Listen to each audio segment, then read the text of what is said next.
Hello, everybody. Hey, yo. And with that, we'll go ahead and get started with the intro. So, hey guys, how's it going? My name is Justin, Mark. and you're watching and or listening to episode 430 DangIT Prodcast. Welcome back, everybody. Mark, how have you been? Been good. How you been? Doing all right.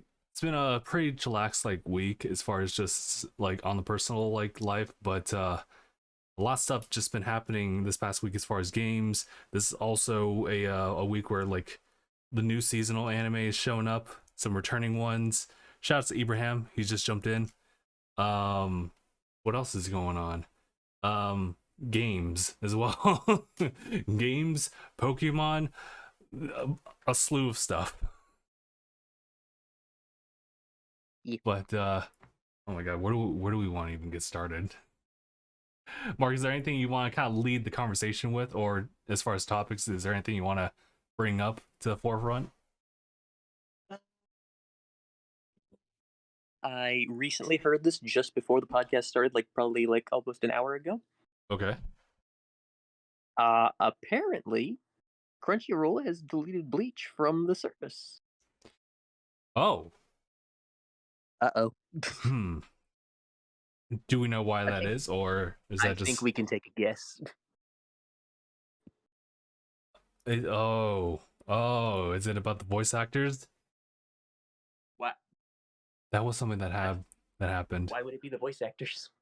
No, because don't you know about Jujutsu Kaisen, the fact that a lot of stuff came out as far as how much the voice actors, especially for the dub, were paid? Oh, that all started after Mob's voice actor got fired. Right, so... But no, that has nothing to do with it as far as I'm aware. Oh, then what is it exactly? What service is airing Bleach? I actually don't really know. Is it Netflix? Disney Plus. Oh. You forgot? Yeah, I forgot. Yeah, literally, you probably told me about this earlier, and I was like, oh, okay. We covered it on a podcast. Yeah, that's fair. I don't remember everything. Well, I think I don't have any excuse. I'm going to be 100% honest with everybody. I have no excuse to forget about this, but I forgot about it. But yeah, that's concerning. Yeah, so, I mean, given Disney Plus's, well, they don't have much of a history with anime, so it's kind of up in the air about that one. I'm still over here about, the fact that Summertime Rendering isn't, it finished. And I don't think there's still any way for you to watch it without a VPN change or anything like that. So I'm on about that. So the fact that they've erased it, and the 1,000-Year Blood War arc is about to start. Yeah. Well, I can say personally that it doesn't impact me greatly, but that does really suck for those who really wanted to tune into something like that, and now they don't even know if they'll be able to watch it. Yeah, whether... I mean, I luckily I have Disney Plus, so I mean, I'm gonna watch the 1,000-Year Blood War arc because I watched all of Bleach. Got you. What's going on with Ibrahim? Cyberpunk anime popped off. Now a lot of people are playing Cyberpunk. Yeah, we did talk about that last week. We touched it. We might have even touched upon that. I'm pretty sure we touched about that in the one before that too. Yeah, it's just that Cyberpunk is making serious waves. Oh, I'm sorry. What was that? I said, I see you've been paying attention to the podcast, Abe. That's good. No. Honestly, again, I said it. I have no reason to forget, but I forgot. In 4K.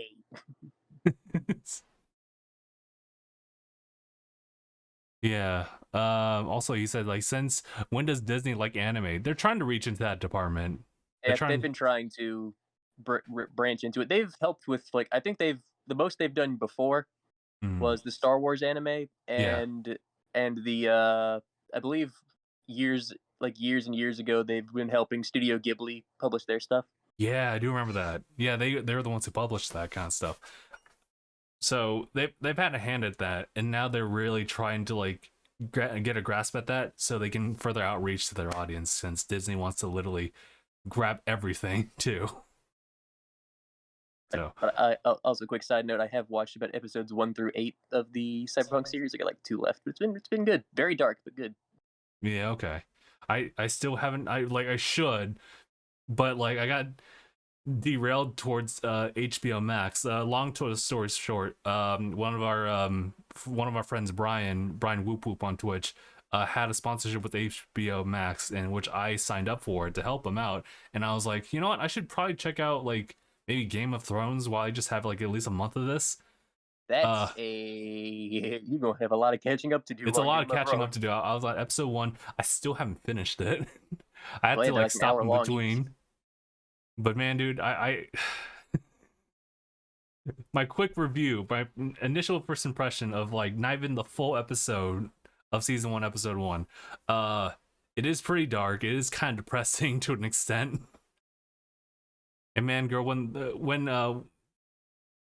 actually they're all kind of main characters, but the one with oh my god, why am I forgetting the guy's name? Aquaman. What was his name? Jason Momoa. Jason Momoa. Yes. Yeah, My dude. God, are Like you okay?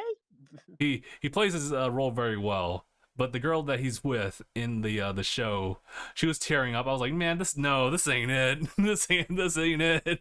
Stop this right now. I noticed your memory's been struggling these last couple of days. You okay, my guy? Uh, no, my memory's fine. I just am focusing on other things. I know, like there was last night, then there's today. I'm like, you good? No, like, well, I mean, this past week I've been kind of struggling with video games specifically. It's kind of a problem, but to go back to it, like, it's just that I don't really remember Jason Momoa as much because I don't really follow his works at all. So, like, I recognize the face, but I don't remember the name sometimes. But you know, it is what it is. I guess kind of tangenting off of that. Yeah, no, I've been struggling with video games recently. It was like it started off with God of War because I completely like I say this, I gaslighted myself into believing that I had changed like the game to a certain point, but in What? actuality it never was. I just tricked myself into thinking that because I saw something and I thought, oh, did I raise the water level? How did I do that? But it looks like it did. Okay, so What? how do I lower it? What? So I spent an entire hour trying to figure it out, and I connected the dots because I was like, wait a minute. I would usually take the boat at this level. In the lower level, it's down here. No, the level's been lowered. You Oh, are hurting I my head. tricked myself. Seriously, because I'm like, Justin, how does that make sense? it it was when I looked at these two statues. I looked at that and thought the water was raised. Like that was my thought. So that became the truth to me, and I was like, okay, that's not right. How do I access these other areas then that I previously needed the water lowered? And then I like that thought was supported because I went further in thinking that there was a certain place that was available through the lower levels and I didn't see it. So I was like, oh, I did raise the water level. Turns out that area was in a completely different locale in general. Seriously, you actually just in a different area. I was in a different area entirely. So those two areas don't correlate to each other. They're just adjacent to each other. They're not like one leads to the other. So there was that. And then with Monster Hunter, Wait, that's when I was really struggling with that because I was just kind of going with the flow of things. I noticed So, because like I was like, just you just got to fast travel back to camp. You're like, how do you do that? And I'm just like, where is the camp? I'm like, it's the tent. well, the first of all, like Astera's been like a place on the map, and they don't talk about Astera like that like commonly. So I just forgot about that because they established that like early on in the game, so you just know. But they don't expect the player to just take a hiatus from the game, jump into the next game afterwards, and then jump back into it and completely forget that Astera is the name of the home base when you found yourself like resuming from the ship base, which are two separate bases. And I just What about the completely tent? forgot about Astera, even though like that name is literally right in front when you do fast traveling. But when you say like, What about oh, like if you told me like fast travel to the main home base, that would be like, oh, got you. But the objective says return to Astera. I was like, wait, what was Astera? I also got what? tripped up because we I did not make the connection that like you accepting a quest and just manually walking out of the area is Yeah, just you because it'll. leaving on the quest. I Yeah, thought that they was did the same thing. They did the same thing in Rise. yeah, it's the exact same thing in Rise, but I don't do that actually. I don't actually like in Rise. I don't actually just walk to the gates and then leave Yeah, that way. I it's just like you don't have simply to, but you can if you want to for the immersion. you can for the immersion. But what I typically do, I just hit like the select or start button to like start the actual like thing. Yeah, So I get in what you my mean. mind, that's my connection. That's how you start the mission. If you walk out those gates, it's like an expedition instead. That's what I was thinking. So when I just see this guy up in front, and I was like, wait a minute, I just realized I just manually walked out. Did I start the mission or not? And then I I'm was like like, Justin. okay, We're here. let me look for an objective, and let me find like an objective like on the UI that says like hunt this monster specifically. And I didn't see one. I didn't see anything on the UI. I was like, oh wait, am I not? And then it took you to tell me like, no, we're on it. Like I'm here with you. I was like, oh, oh yeah, that is a correlation. Okay. Let's clear say, Justin, are we here? So uh anyone who's seen that, I apologize for like the absolute stupidity that that was displayed there. Like I was a little concerned. I was like, you good? I think the problem is that I make associations so strongly and it takes a while to break it because like it takes some supporting evidence to like force myself out of that and then adopt something different. You know what I mean? To Man, like accept a headcanon different strong. truth. Headcanon strong. Holy shit. The headcanon's like really strong. So yeah, I'm sorry. I'm sorry. I I I don't know if I don't know if it has anything to do with the fact that I've been focusing on like trying to do content creation like a little bit more.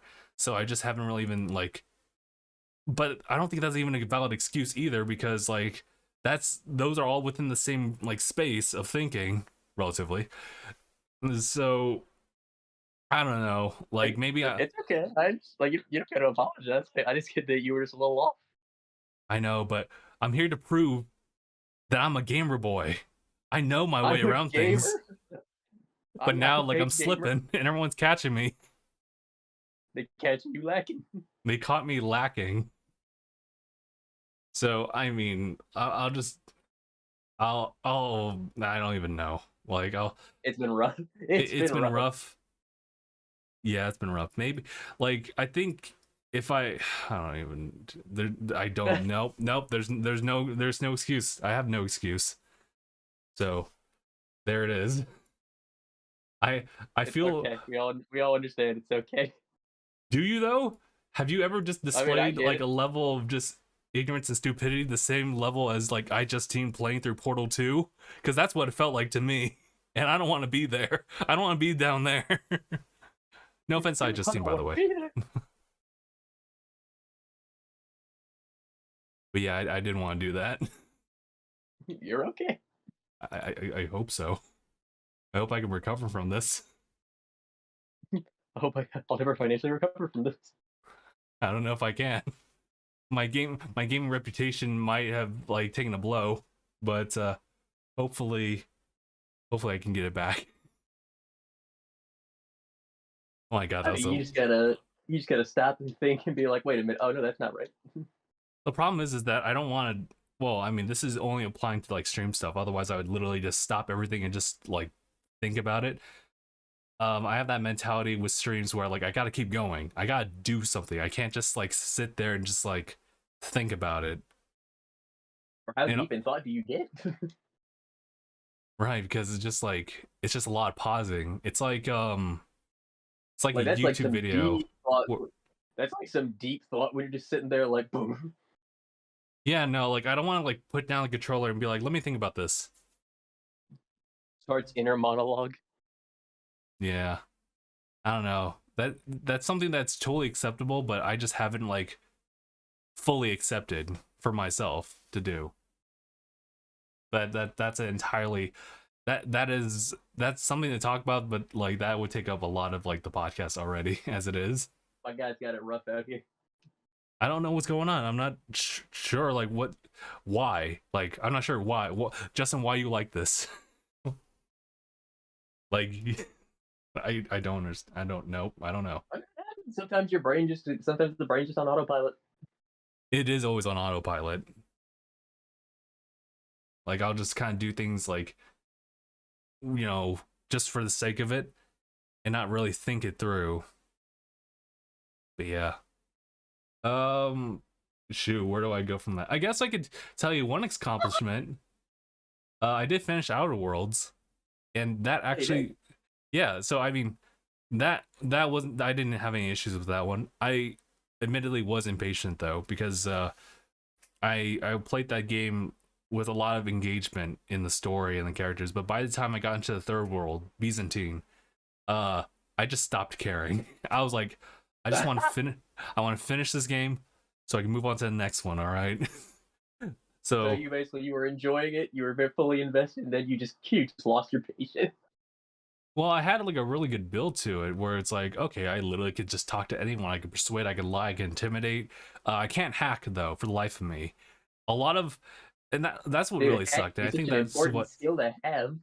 It's a really good skill to have, but I kind of like I was too spread it out as far as like all my skills, because I focused on like the technologies, the science.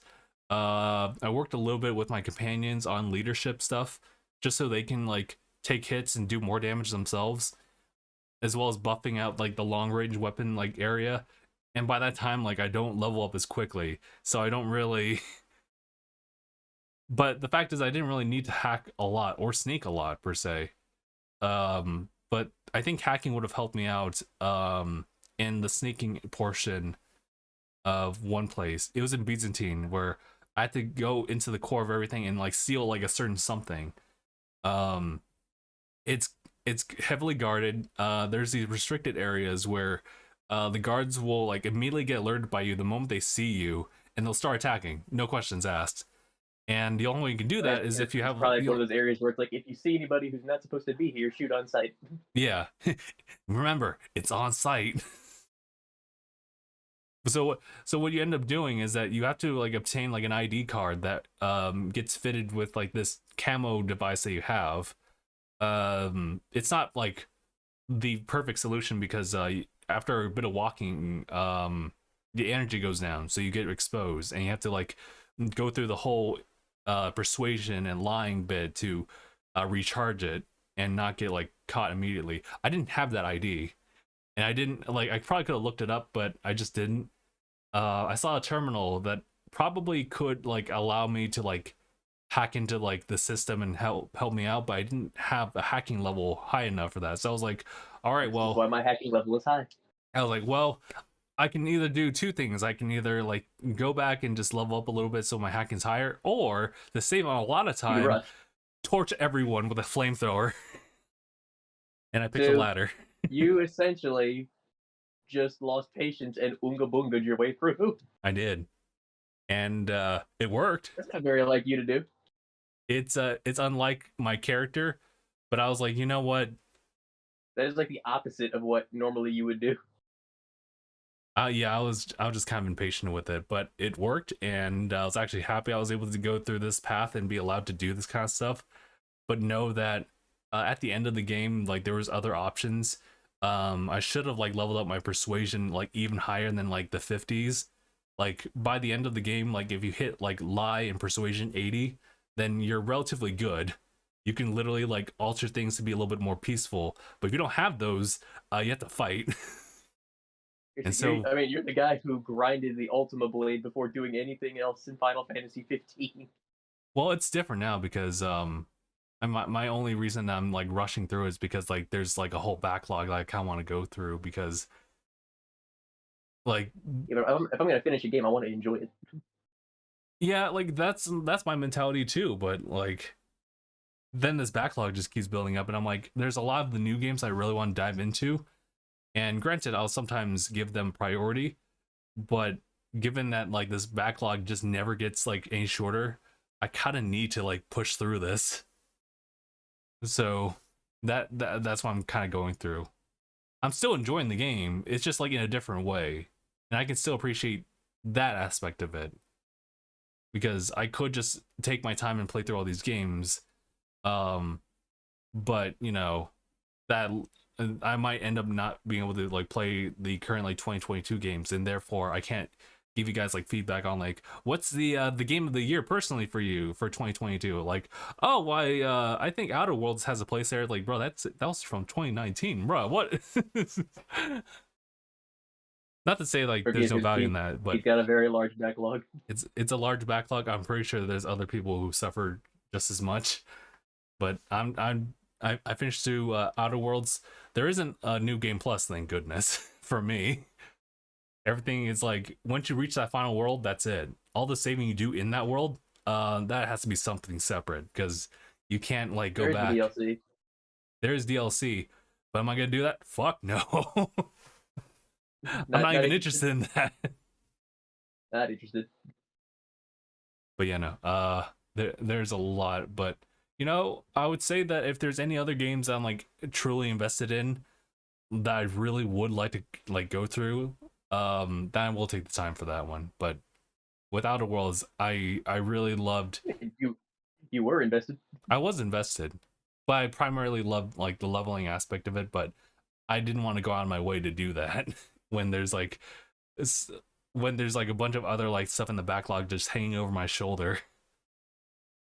So all I could tell you, like my mindset about like playing like to my heart's content and finishing backlog are both like two separate things that are like split in my attention. So, and I think they're starting to work against you.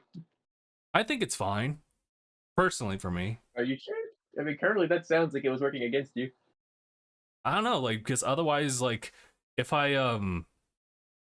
took my time in Outer Worlds, one, I would consume more time, but two, I'd be able to play it in a way that like I would typically do it.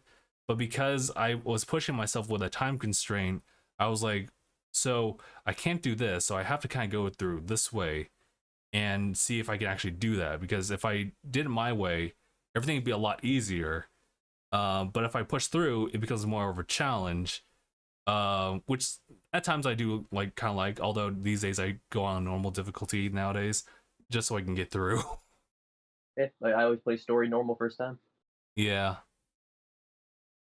And if I want to do it again, I think there's different values to it. Like, of course, like in a perfect world, we play the games exactly how we want to the utmost of our abilities. But in this case, I decided to kind of tweak a little bit just so I can just finish the game. And I just got a different experience out of that. And I think that's valid as it is too. If I really wanted to like do it my own way, then I would take the extra time to like play through the game once more or continue like progression and whatnot. But I'm totally ready just to jump into whatever next one it's gonna be, which will probably be an indie game.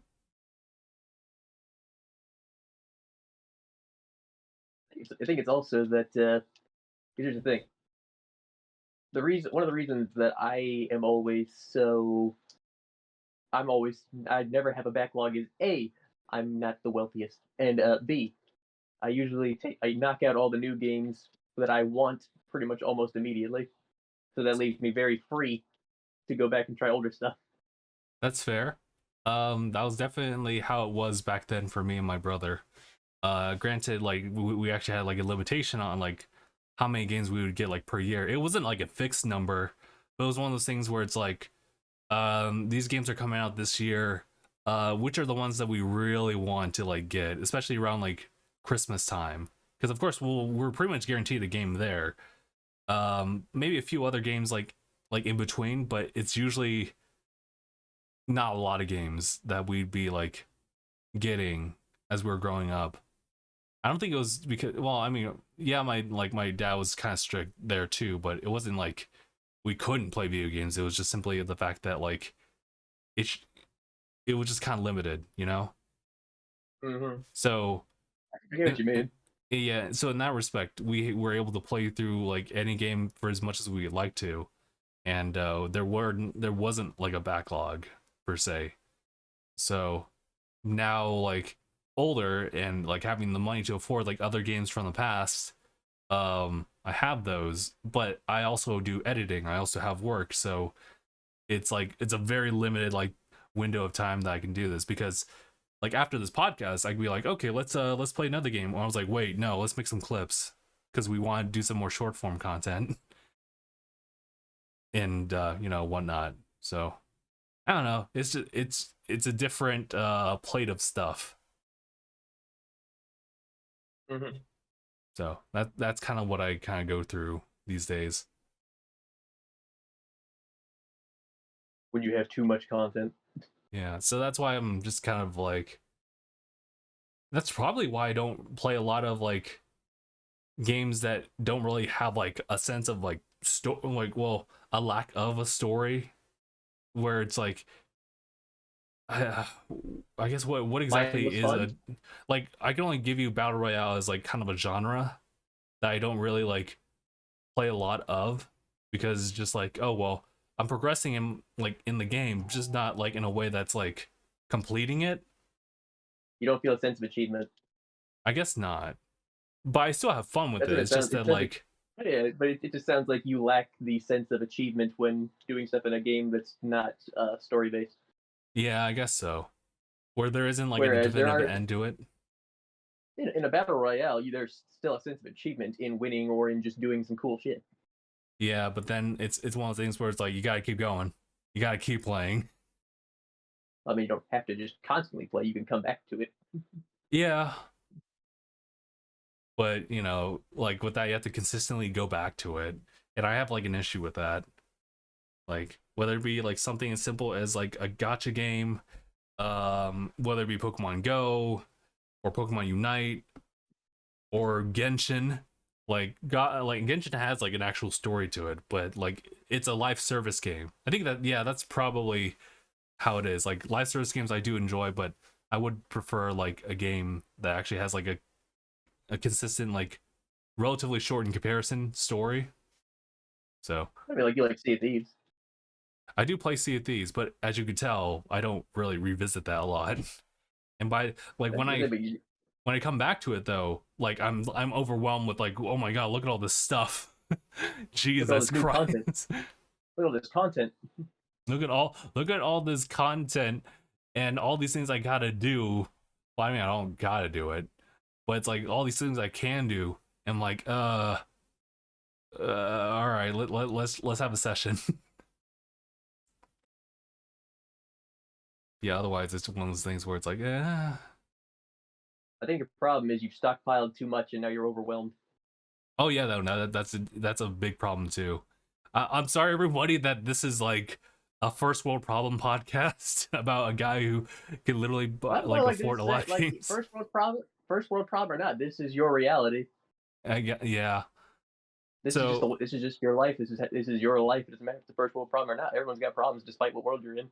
yeah, I just don't want to like. Well, yeah.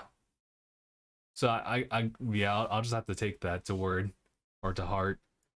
But yeah, you're right. But yeah, I do have like a lot of these, and I become overwhelmed with just even choosing a game. Where it's like, that's another problem is that you have a hard time even deciding what you're gonna do. yeah, because it's like there's some factors to consider, like whether it be like the time it will take to finish this one. Um, am I doing other things that will get in the way with this?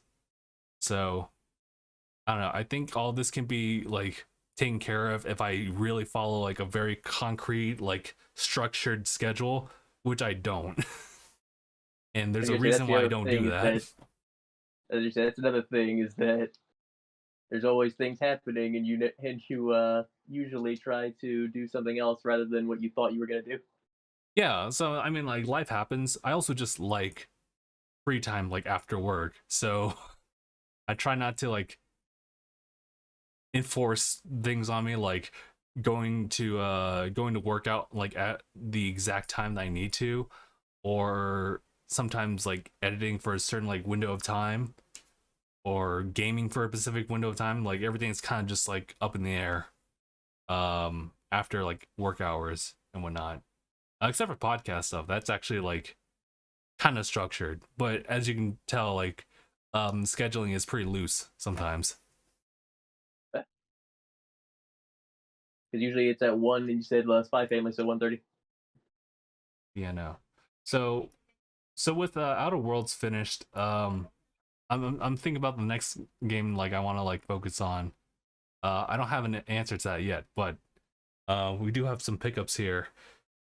Ugh, adding more to the problem. Ever since you started physically collecting, Jesus Christ, your backlog has gotten 50 times as long. It doesn't stop too. Like it kind of sucks, but I'm like, like whether I pick them up or not, they are just there. They're just out in the ether still. But I know, yeah, I'm just saying, like, there's nothing wrong with getting your pickups. I'm just saying, like, I do see a problem there.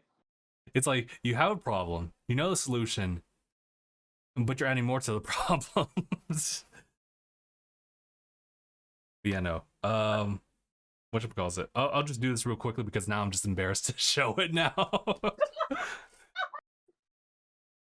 Don't be embarrassed. Like I got some pickups, and here comes Mark. Just like you're causing more issues for yourself when it comes to like going through having a backlog and trying to get through it. No, like don't be embarrassed. You shouldn't be embarrassed about it. I'm just saying, like, you should be a little more conscious of it. I can't help but feel it because it's just like clearly I have a problem. I know the solution to it, so why not resolve it? By the way, I caused more problems by picking more games. And I'm just like, Lord, dude, this will never end. To be fair, I was trying, but this past month is kind of crazy too. All right. Especially because it's upcoming during the holiday season where all games come out. This is true. So, I mean, like, it's understandable then. Mm-hmm. So, without further ado, I kind of wanted to see like what Phil's pickups were. He's been posting on Discord, and a lot of those are limited run games, and I'm over here like, there was some that I ordered. Well, not some, quite a bit that I ordered through limited run. They're still not here. I've talked about it before, but if you're gonna order from them, don't bundle purchase, please. Don't do it, because it's all one. So everything needs to be ready before they ship it out. Well, I mean, isn't that the thing of a bundle purchase? So, yeah, no. If one or two games are ready, but one isn't, it's still on hold. So, yeah, because you ordered it as a bundle. Yeah, but it's also because like limited run is how they are, and even with that, like it takes a long while for them to distribute like all their games. We're hoping that when they merged with I forgot the name. Yeah, here's an instance of me forgetting. Like I forgot what that company was, because it's such a nonchalant, like ambiguous name. It was something group that they're under. They're still working independently, but we were hoping that like resources and funding would be given to them because of like the acquisition. Yeah, here's the hoping. But all these other games I have here are just like I think for the most part, they're all except for maybe one from GameStop actually, which actually I've been pretty impressed with them, because when I think about GameStop and shipping like games over, like especially even when it's like in a new condition, like I've had some orders where like it's clearly not like the newest of new games, but at least the cartridge or disc itself is new, so we'll let it slide. But let me see, let me get this in chronological order. So there was a sale actually for these two. I showed them before. These are two RPGs. Granted, there's another RPG, but Atelier Sophie's one of them. Two. And then Soul Hackers 2. They're actually sequels. I just realized that. Soul Hackers was originally like on the 3DS, and I remember that there was like a limited print sale for them, but I actually didn't really care for it, to be honest. But I was really curious about the second one, so I was like, okay, well, it's down like $20. I'll give it a shot. This is like launch edition actually, and it has like these like cool cards here. There's like a set of 5, and it's pretty much for people like me who's very forgetful of stuff. So they got the name of the characters there. So I was like, okay, that's a start. But I do like this box art though, And what to tell your Sophie, um, recently getting like familiar with like the Atelier series, starting with Ryza.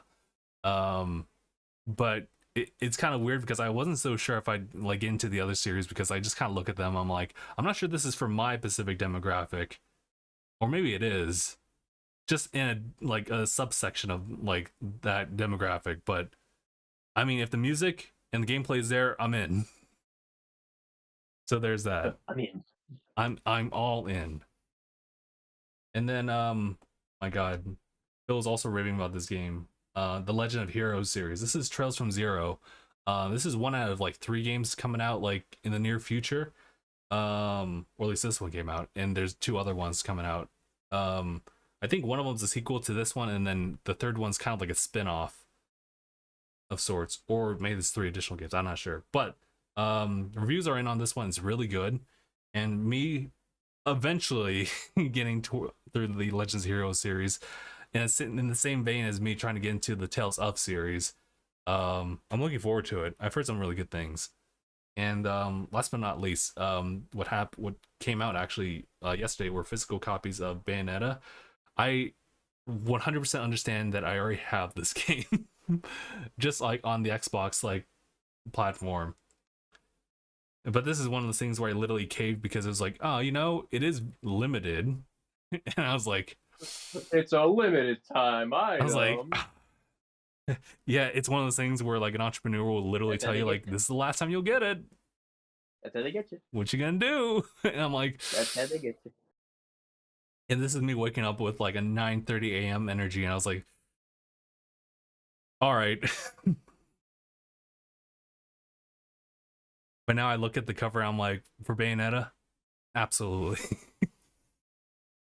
Yo. I mean, so those are my pickups, and I am definitely being encouraged to play through Bayonetta since 3's coming out, and I'm like, that's super. Like Bayonetta is pretty hype, so I should probably should do that.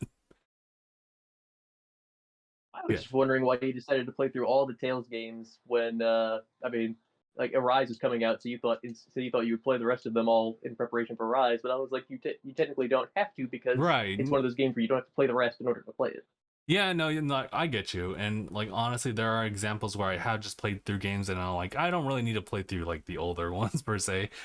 Like Atelier is like an example of that, like where they've had like games from way back in like the PlayStation era, and I'm like, I don't really need to do workarounds for that.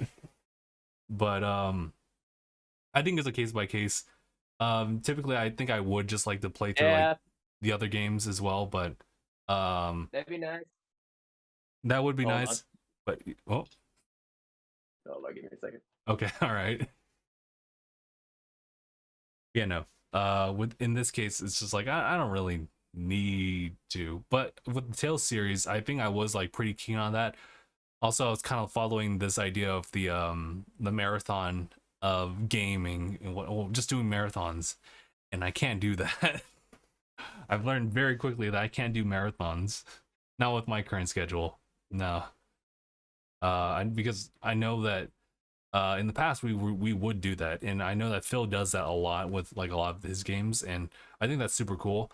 But I also want to focus on like some new games that come out as well, because I'm just super excited for those ones too. Like Pokemon, for example, is coming out very soon. Like literally next. With my shoulder. Well, I guess not literally next month, but like a little over a month later, we'll have Scarlet and Violet. I'm looking forward to that one. So am I. And then I'm trying to push towards finishing God of War so that when Ragnarok comes out, I can also like do that too. It's gonna be a busy month next. It's gonna be a busy thing like next month for me. But also, question. Oh yes. I know a fair amount of the games on your backlog are games that you can play on handhelds. Yes.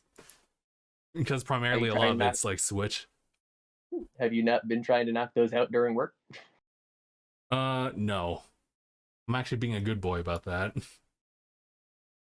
I mean, I'm sure there's moments at work where you have free time and it's like you could do it. Yeah, but it's just that like morality tells me like just focus on the work because you can't do two things at once. I mean, during a break you can.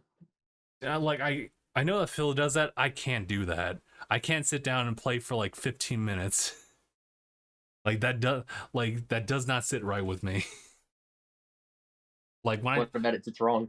when I sit down, like I play a session. I have a session, and then that session's like an hour or 2 hours, 3 hours, and on a good day, 5 hours. I can't do 15 minutes. It has to be something really really short, like say it's what's a good example? Let's say it's like a Smash like Brothers like match, like that I can do. Um, but otherwise I can't really do it for that any other game because it breaks that like focus for me.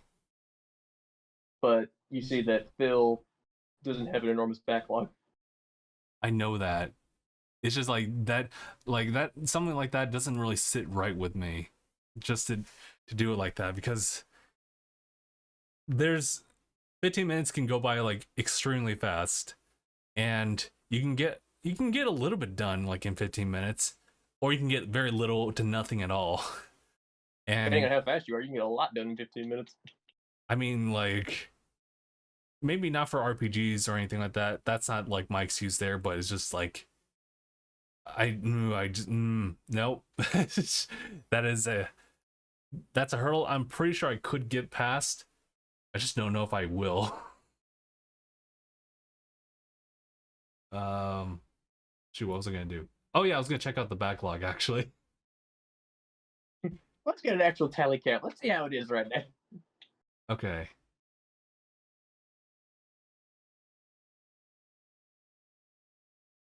I mean, you say that, and I was like, you know what? There are a couple of games I could like have very small sessions with, and maybe I should just do that. I'm just thinking about this for your own sake. I know. All right. Because I'm like, this cannot be like something that you enjoy having just sitting around all the time. Yeah. Okay, so let's see.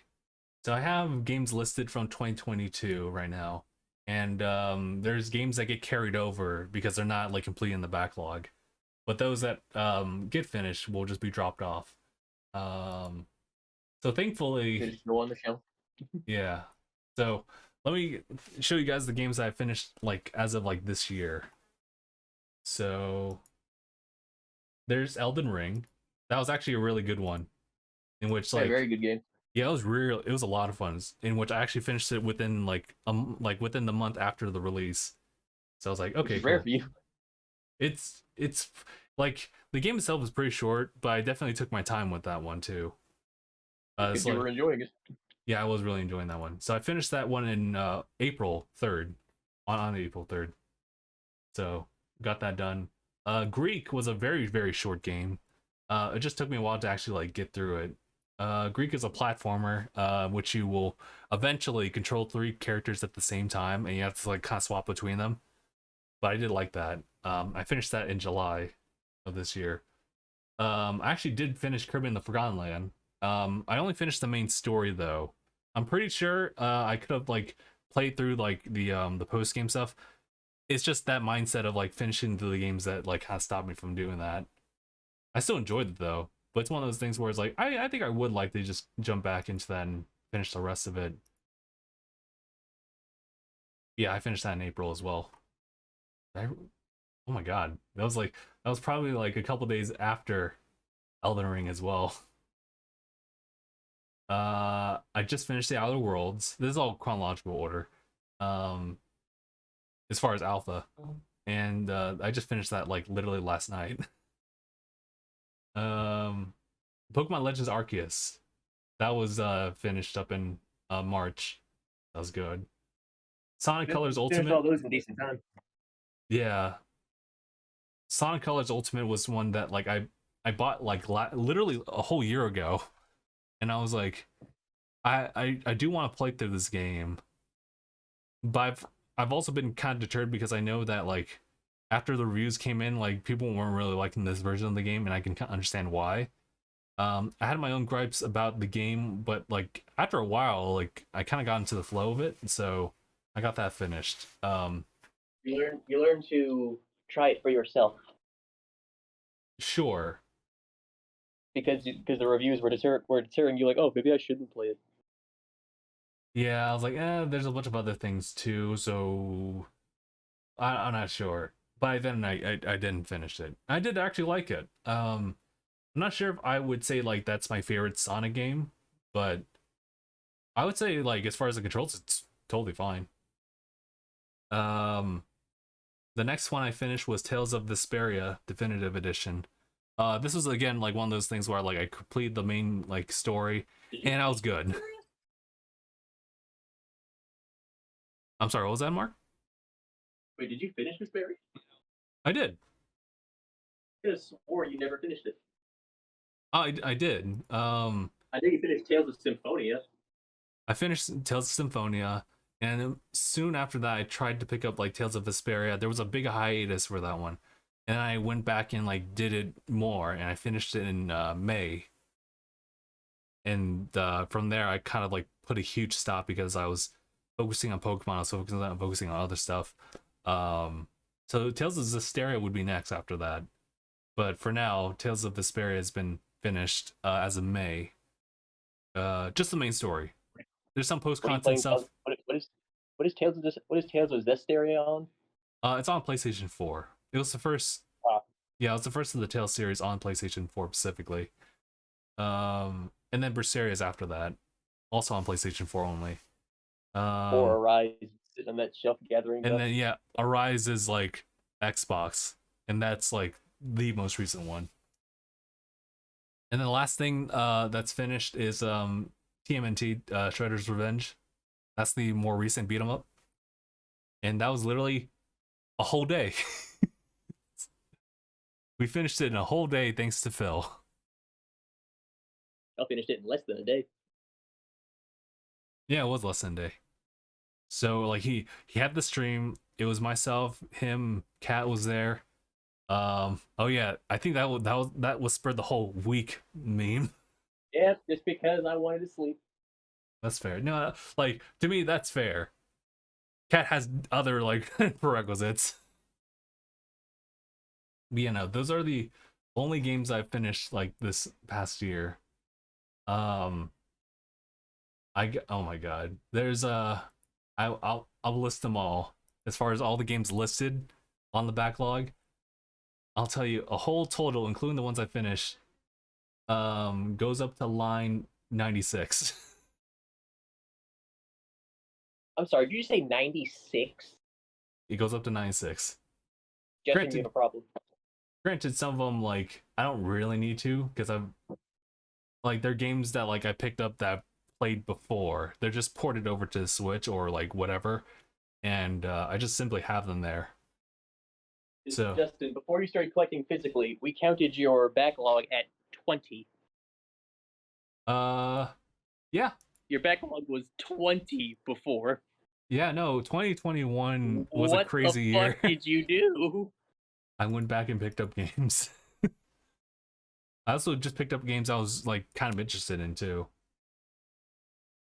Holy shit. Shall I go ahead and start listing? Alrighty. 96? 96 in the backlog, yes. I will all right. I get it, Mark. I just want I wish I had that much money to spend. I understand. I guess I can't really say more to that sentiment. But yeah, it's a lot. It's a lot of them. Fuck. God.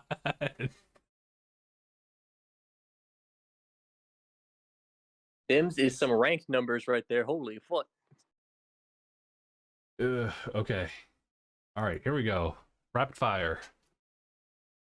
13 Sentinels, Aegis Rim for PlayStation. Assassin's Creed Black Flag, Unity, Syndicate, Odyssey, Valhalla, Atelier's Mysterious Trilogy. That's technically 3 games in one. Atelier Sophie 2. I do have the Azure Striker Gunvolt Striker Pack. I don't have to play through that, but I just have it listed there. Bayonetta and Vanquish 10th Anniversary Bundle. That was the Xbox bundle I had of it. Blue Fire. Is it 2 games in one? It's technically 2 games in one. You're looking at more like 101. Yeah, there's also the fact that there's some that I just haven't even listed because I just totally forgot about this backlog for a hot minute.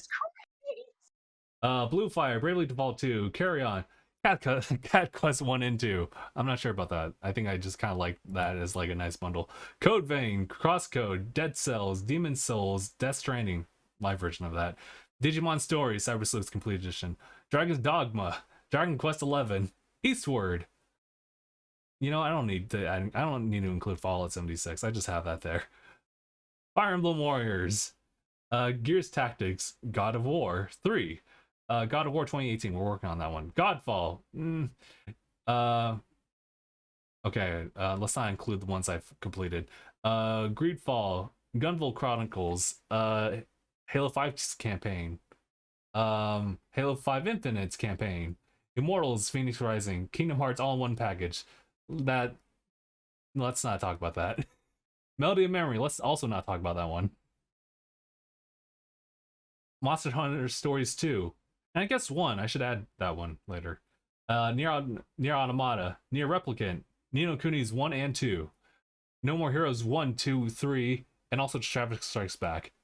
Not sure about Octopath Traveler. Why don't I have anything noted here? Oh, I do. Sakura Rise and Ruin, Shin Megami Tensei 3 Nocturne, as well as 5, Rayman Legends, Ratchet and Clank, the remake of that, Sekiro, Shovel Knight, Treasure Trove, Skull, the Hero Slayer, Soul Hackers 2, Star Ocean, First Departure R. I actually have State of Decay 2 here. I guess I wanted to play through that story. Streets of Rage 4 Anniversary Edition, I could finish that one. Super Mario 3D World plus Bowser's Fury, Tales of Arise, Tales of Berseria, Tales of Zestiria, The Last of Us Part 2, Legends of Heroes, Trails of Cold Steels 1 through 4, Trails from Zero, the one I showed, Skyward Sword HD, Wonderful 101 Remastered, Tokyo Mirage Sessions, Sharp FE Encore, Transformers Devastation, Triangle Strategy, Wargroove, Xenoblade Chronicles 1, 2, and 3, Yakuza 0, Yakuza Like a Dragon, Ys Origins, Ys 1, 2, 3, 4, 6, 7, 8, 9. That's it.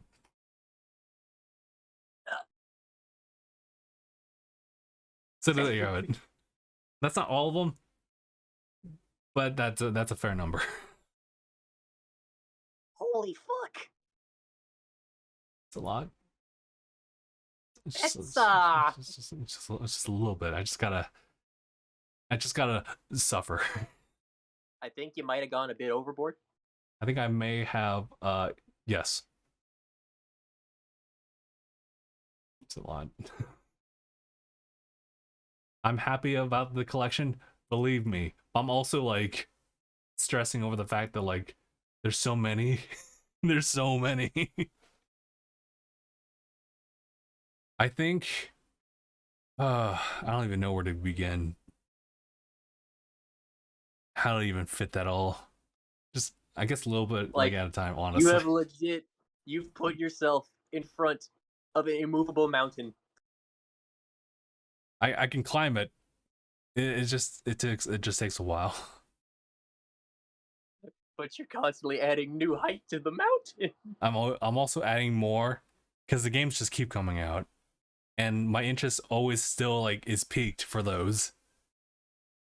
But there's also other games I want to explore too. It's a lot, and the worst part is that like I don't fit them into my streaming schedule because of just like the algorithm stuff.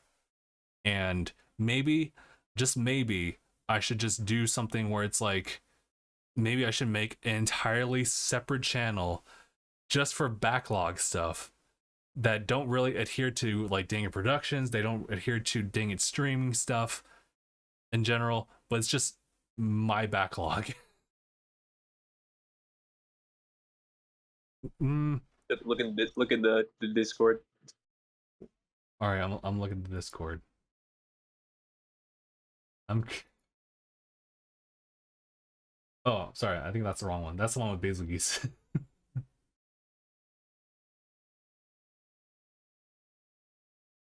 Me, the gaming log, the hot new game.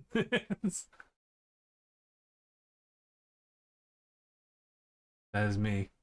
But it's one of those things where it's like, sumimasen.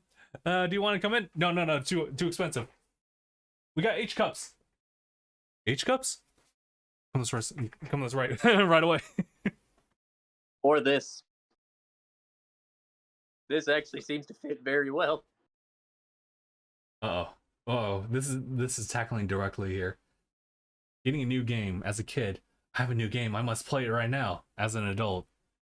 This new game will look very nice on my shelf. Heck, I might even glance at it occasionally. It does look nice. They do look nice. You start to appreciate like box art. Don't mind the fact that it's Bayonetta that I pulled out here. Hey, yo. Some nice box art for sure.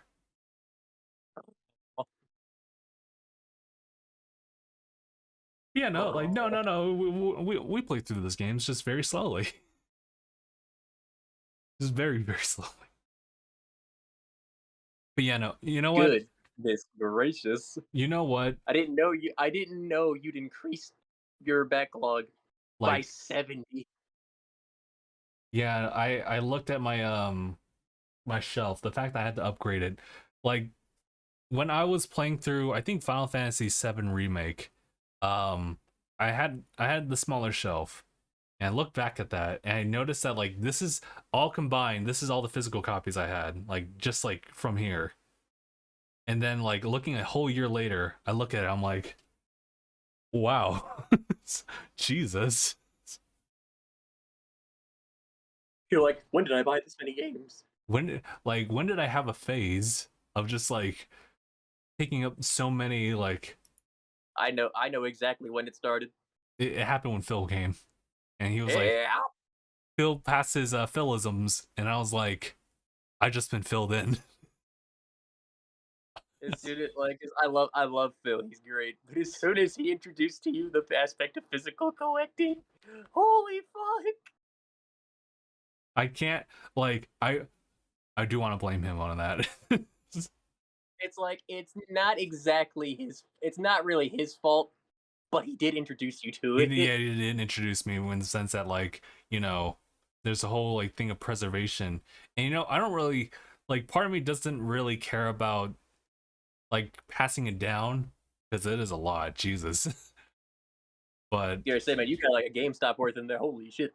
but then like, you know, he did raise like a good point for like some games that you can't really like go back and play. And I didn't like that. Point about preservation. Preservation's a very fair point, actually. Yeah. So, and also the fact is that you can play them one day. I could play them one day. I can revisit them if I ever do. But at this rate, some of your kids are gonna be playing these before you do. I hope. Hey, Dad, can I play this game? No, you can play this one instead. I haven't even started yet. Dad, I played Breath of the Wild like 6 other times. When can I play Tears of the Asshole? I'm like, no. Tears of the Asshole? I get to play Tears of the Asshole once I hit it on the backlog. But how big's your backlog? Well, it was 100 few years ago. Now we're looking at about 4,000. All right, I'm gonna have to add this to my like New Year's resolution. Keep the backlog within like 5 games at a queue at a time. Because like I was literally just looking at like when I was looking at backlog memes, I also did take a quick glance at what it said, like, you know, how to really get through your gaming backlog. And it said one of the biggest tips was, they say, and I know this is hard for the thing said, and I know this is hard for a lot of you reading this. Stop buying more games. Impossible. You're asking like literally stop buying games. You want my left nut too? I mean, I understand why it's so hard. It's like, but I want the new games because I also want the new games, but I also have to pace myself because I don't have the money to get the new game. This is true. Like, if I could, if anyone can get anything out of this other than me, like, just like, just having all this stuff, I don't mean to show it off. Like, that's not my intention. I'm just like, this is No, now it's just become your like, stuff. it's It's just your stuff. it's too much of a good thing. It's actually too much of a good thing. That's actually like working negatively with me. But if there's anything, honestly, like the fact that there is such thing as like game deals and whatnot, take advantage of that. That will, Well, absolutely. Like, take advantage of it, but also don't stockpile games like there's like don't stockpile games like they're freaking supplies. yeah, because you'll have those rare occasions where like they'll be like, oh, these are very limited, so just keep that in mind. But then there's also games that will just show up that will just be like price reduced just because, you know, after a good amount of time. Like Bandai Namco games, for example, are really good at just like, you know, they're usually available and they really are guaranteed just to go down price. Like honestly, like that's how I got a lot of Yeah, my Bandai Namco always has sales. yeah, that's why I was able to get all those like Dark Souls games as well. Like they were That's all on also how sale. you got fighters. That's how I got Fighters too. That was a really good deal. It and just gets like even better too. Tekken 7, I Kakarot is think right now also is on on sale. sale. Yeah, I think Tekken 7's also on sale right now. Yeah, so they're really good. Also, what was it? Uh, just like a really quick insert. I mean, Scarlet Nexus is also on sale, and it's like at 20, and I'm like, that's absolute. Just do it, or Game Yep. Pass. Yep. So, I mean, like if you don't really care about like owning the game per se, and you know, you can just do Game Pass. That's totally fine. I know you've got games in your backlog for the 3DS, the Switch, the Xbox, the PlayStation. Do you have any for any older consoles? Wii U? I don't have a Nintendo Wii or Wii U console. Thank goodness. Not I anymore, or you never had one? never had one. We went the 360 route. What, you never had a Wii? No. What? Yeah, no. We were limited. We could only really get like one console at a time. My cousin had the Nintendo Wii, and it wasn't like an agreement, but it was just one of those cool things where like we had the 360, he had the Nintendo Wii, so if we wanted to like play like games there, then he would have it, but You it may do. wasn't like that, you know? It wasn't quite like that where it's like, oh, Mario Galaxy, oh, come on over, we'll play it together. It was just one of those things where he just had it. But we focused on our 360 titles. Yeah, it's like I had the Wii and then I got the 360 and I focused most on 360 since then. I see.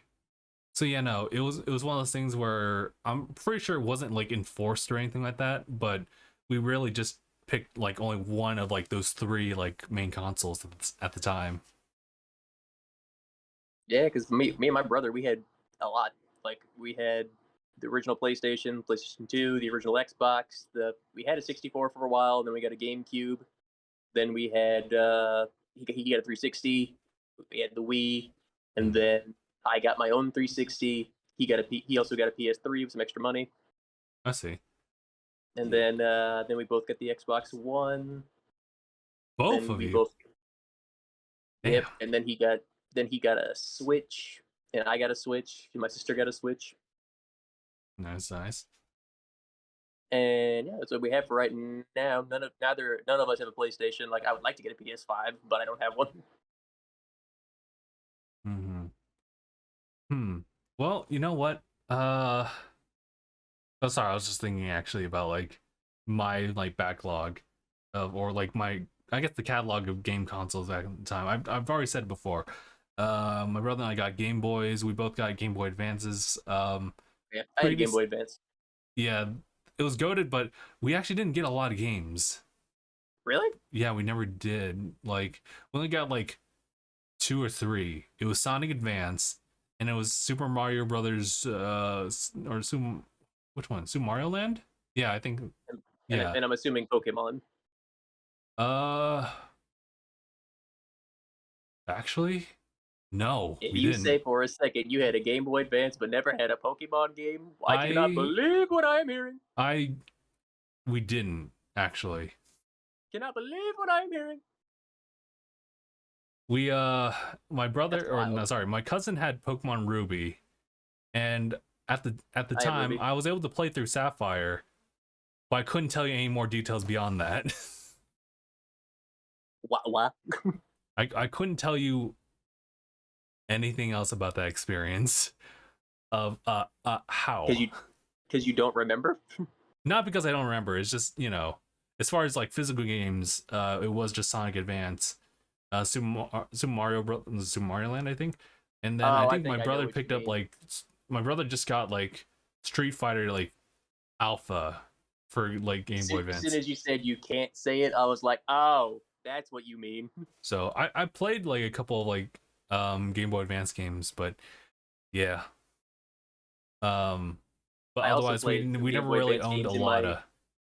I played some So Game Boy Advance games in my later years in high school, of course, through things I can't say. sir, so yeah, and then after that we got like a Nintendo DS and like the 3DS, although I think 3DS came after the I had 360. I had a DS, but I never got a 3DS. DS is actually really good. We didn't have a huge library of it. Honestly, like all the DS games are literally in this room. And it's just like it's probably like just like this much, and like these cases are pretty thick too, so it's like very little. I mean, those cases were chunky. They were chonk. They were actually like le chonk.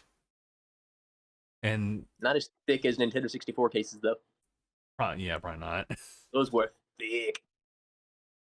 And well, 3DS was actually much larger than that, but it wasn't like too much. And then I went back and picked up some, so it's now like a it's an How big appropriate is it stack. now since your recent pickups? Some of them are like here, like in a little cubby thing where they're like sorted out, and the rest that I've like went through and finished are somewhere in there too.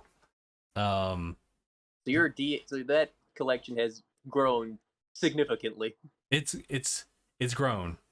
It's a growth spurt after years of not being in use. That Yeah, I physical think. collecting really got you right now, doesn't it? Well, it's stopped now. Like, there's some games where I'm pretty sure I'd be interested in, but the ones I have here that I picked up recently, that's probably it.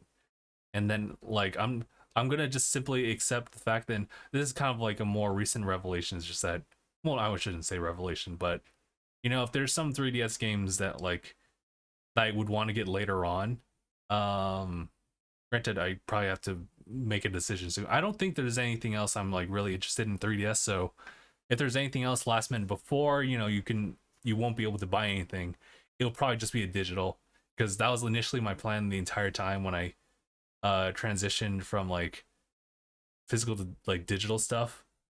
Because that it started with the 3DS, because when I wasn't able to get Fire Emblem like Fates as a whole bundle in one cartridge, I had to like get some digital like expansion there. So I was like, oh, you Make know it what? easy. I'll just go ahead and do that. And it's kind of the same thing. Convenience. I'm sorry, what was that? Convenience. It's also a pretty good convenience too. I was gonna be like that with Xbox One as well. But I guess I didn't really do too much with that. I also had Game Pass, so that helped out a lot. But then it came in Phil. And Phil said, allow me to introduce myself. Allow me to show you my collection. I was like, that is super cool. Well, I'm a I'm special doing this collector. kind of stuff here. He was like, that's fair. But this and this and this and this. I'm like, oh my god, you show me the light. Or oh my god, I gotta.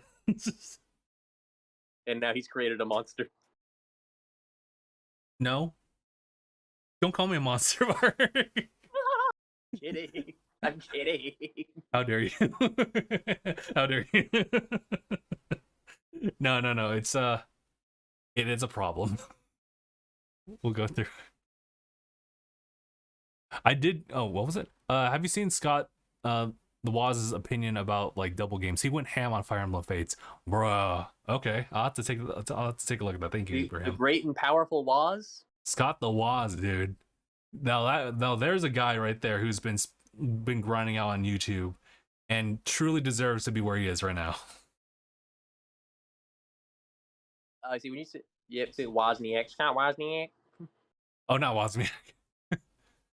That's his name, Scott Wozniak. Is that his actual full name? That is his name. I never connected the two dots. Honestly, when I hear Woz, I just think of the guy from fucking Apple. Or the founder on YouTube as well, or at least the current like person on YouTube. Is the guy, pretty sure, yeah, one of the guys who was like the founders of Apple. I'm pretty sure it was Steve Jobs and another guy who's, I think his name was Wozniak or something like that. Mm-hmm.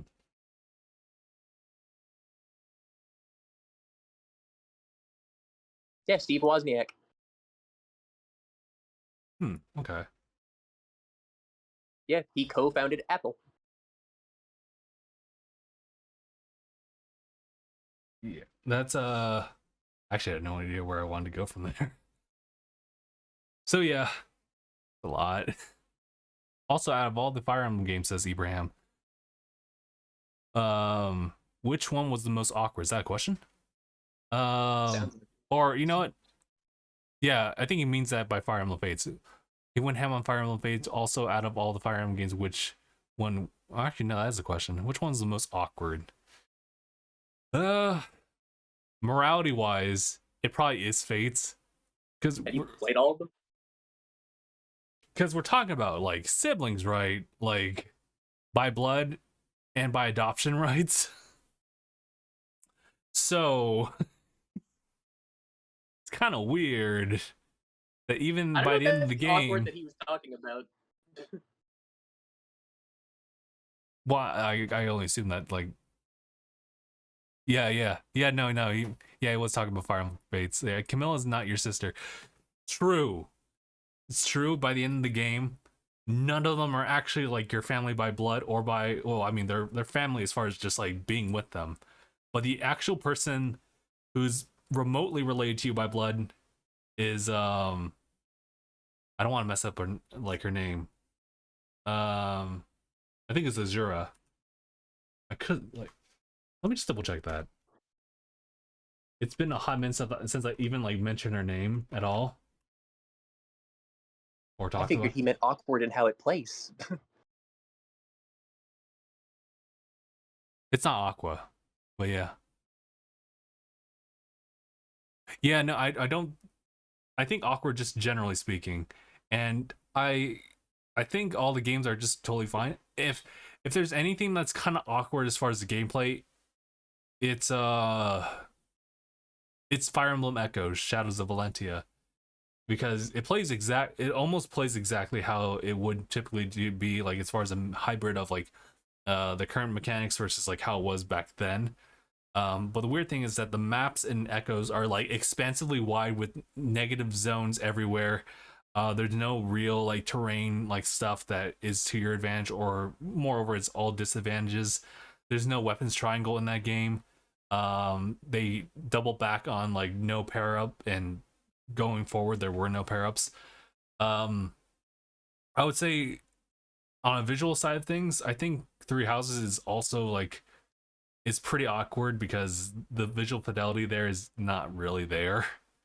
It's good though, but you know, when you look at like the food in the wandering area, it's flat. It's like really flat. It's like Shulk from OG Xenoblade Chronicles trying to eat that sandwich. He doesn't. It's also just like a little flat bread sandwich. Like, I'm still just astonished that both of you had this connection when you said which game is most awkward. You were like, all right, now you see, she's not your sister, she's your adopted sister. Well, technically, no, they're not your sister. I was like, you both just instantly clicked, and I'm just like, oh, I thought you meant awkward gameplay. I think he meant, I'm pretty sure he meant that. I just thought about it as far as like, okay, what's really awkward about Fire Emblem, like, period. And I would say like it's definitely just the marriage stuff. For me, it's just the marriage stuff in Fates that's like the most like outright awkward stuff to talk about, because it deals with marriage, but like with family members. They're not your. When he said which one's the most awkward. So it's very awkward in that respect. Thankfully, I can understand your thought process, but it's just, I'm just amazed that that's what came first. Because that like marriage is kind of what saved Fire Emblem. Is it? It kind of pretty much is. I mean, granted, there's other factors such as like the cool system of pair up that they had in the 3DS games, but you know, as far as that, like, the ability to like for your characters to marry like early on in the game, and then for them to have children that adopt or like inherit traits and stuff like that, to kind of like add more of it intrigue as far as like how you like approach the game. Because otherwise in the old games, people get together, but that's usually epilogue stuff where it's like, oh, they're together now by the end of the game, so good job, you didn't kill them off. But now like Yeah. there was an actual reward for keeping them together, having them have a kid that can also be completely badass and like destroy other units in battle. So there was a lot of like good things about Awakening and Fates that they brought into the game or the franchise. It's just weird that they never, I guess that's also an awkward thing. The fact is that they never like continued on with the pair up system, which I think is like the greatest mechanic that they threw in, but they just stopped with that. You're hoping Engage brings that back. I was really hoping, because like that makes sense, like to like keep people together. A game called Fire Emblem Engage. But yeah, now you wear rings, but then you're summoning the spirit of Marth to fight with you. It's like Marth is pretty much long gone, my dude. Why you bring him back again? Marth's over here. He's a legendary character. He's a legendary character, but you probably know that he's like, I'm so tired of this. Boy just wants to rest. I know it. He knows it. They know it. But they ain't tired of the money. So Heroes has been helping them out a lot with that. Oh, Ibrahim saying, remember when they announced same-sex marriage? A lot of people were happy. A lot of people rioted. That's just kind of a given, honestly. But I'm glad that like a lot of that just kind of calmed down. It just seems like a given now.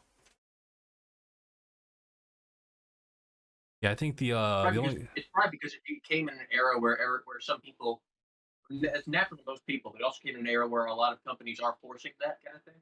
they are pushing that. And I think it's fine, just like how Fire Emblems represented that. Like I think it's fine, but I can understand why some people are upset because they feel like they go to games just to have fun, but like when you add stuff in that's like honestly it's no big deal. But to some people it's like they feel like they can't get away from politics.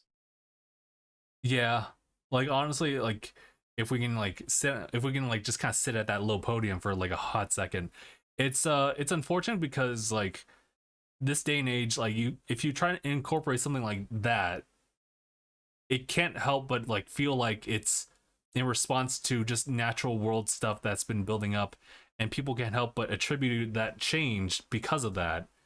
So unless you like, it's unfortunate because even if you show it off in the game nonchalant, like it just simply is what it is, and they don't even really touch up on it, people can't help but like, you did not mean to cross. Right, like you could say that like I guess like let's say well honestly Korra is like a pretty good example of that, right? Where it's like Korra like was pretty much she is the main protagonist of just, Legend of Korra. But like later, like in book 4, when she came out as pretty much like bisexual, people couldn't help but kind of riot at that because it felt like a move towards that. Like from what I've heard, there were hints, but there was nothing that was like solid concrete proof. Yeah, I actually didn't really notice that, but I didn't like. A lot of people either support that, didn't care, or didn't like that. And it just, you can't. It sucks because like the more you introduce something new, the more likely someone's going to say like, "Hey, hold on, I know you didn't just do this just cause," but it's like it could just be just cause. People don't. A lot of people don't care. They just want it to feel organic. Right. And I think a lot of like works are now just doing that as more organic, and part of the norm. But some people are just kind of like against that. I don't know. It's I have seen a lot of works though that do kind of shoehorn it in. I I guess it kind of depends. Take for example like the Harry Potter series. Oh, in what way? I don't remember that. Well, I mean, J.K. Rowling just one day decided to. I don't like she's the creator, so she can technically do it, I guess. Mhm. But kind of just saying, oh yeah, get in, not get in, blah, blah, blah. That Dumbledore is he gay. Oh, it's interesting because like that's just one of those things that just like it doesn't matter to the narrative. It just simply is. It just simply exists. But it feels very random. It was really random, but I don't know. It's like yes, because like I don't know. I get what you mean by that, but for me, I saw it. I was like, oh okay, yeah, sure. like if you. And it's not like she introduced it. It's like no, she said it. I think she said it and then she introduced it. I guess. I don't know. You lost me on that one. It's like there's ways to introduce these things in a way where it comes across fine, but there's also ways to do it where you're going to cause a problem. Yeah. I don't know. I think people just simply interpret things differently, no matter how it's introduced, and that's just how it is. Pretty much. At the end of the day, that's just how it is. Yeah. Ibrahim was also verifying, yeah, it is Azura in Fire Emblem Fates. She's the cousin of Corrin. That's like that could be the weird thing, but I think generally speaking, like marriage and Fire Emblem, like Fate can get really weird really quick. Because back in the day, it wasn't uncommon between royal families. This is true. Like it's interesting with Fates because Fates' timeline is really weird. Like the fact is that in Awakening, there's like a bit of connection between that and Awakening, where like DLC stuff, you get to talk to Chrom for a little bit, and he talks about like how, like, oh, where are you all from? Like, oh, we're from like Nor / Hoshido. It's like, oh, the mythical like areas are like, it's like, wait, what do you mean by mythical? And that's the end of like that dialogue. You're like, oh, so it's just mythical. Wait, what? Mythical, like how far back? But yeah, like standards were different there too. But yeah, it's at the end of the day, with it all, like I said, like I am in no way against having characters that are gay or anything really. I'm not against that at all. But I do understand some people's gripes where I feel the introductions and the way these things are done needs to feel organic, because if you're just including something just to include it, it doesn't feel organic to the story. I can understand how that's gonna cause some issues. But yeah, like I don't like in terms of what I mean by issues is I mean issues of good writing. Just like, oh my god, this is not at all like a good position for us to be like speaking in as like heterosexual cis like males to talk about this topic. I will say, why not? We're just talking. I know we're just speaking, but it's like, I don't know, like I don't really like to touch up on this because think about it. I feel like wouldn't you want if someone is gay, wouldn't they want a good gay character, not one that was just thrown in there and their story isn't really fleshed out at all? Well, I guess we're talking about like stories of like, but like I'm gonna be 100% with you. I just don't care about like that type of writing. If that character is gay or whatever, it doesn't matter. Not to me anyway. So it's just like that. If it is what it is, then it is what it is.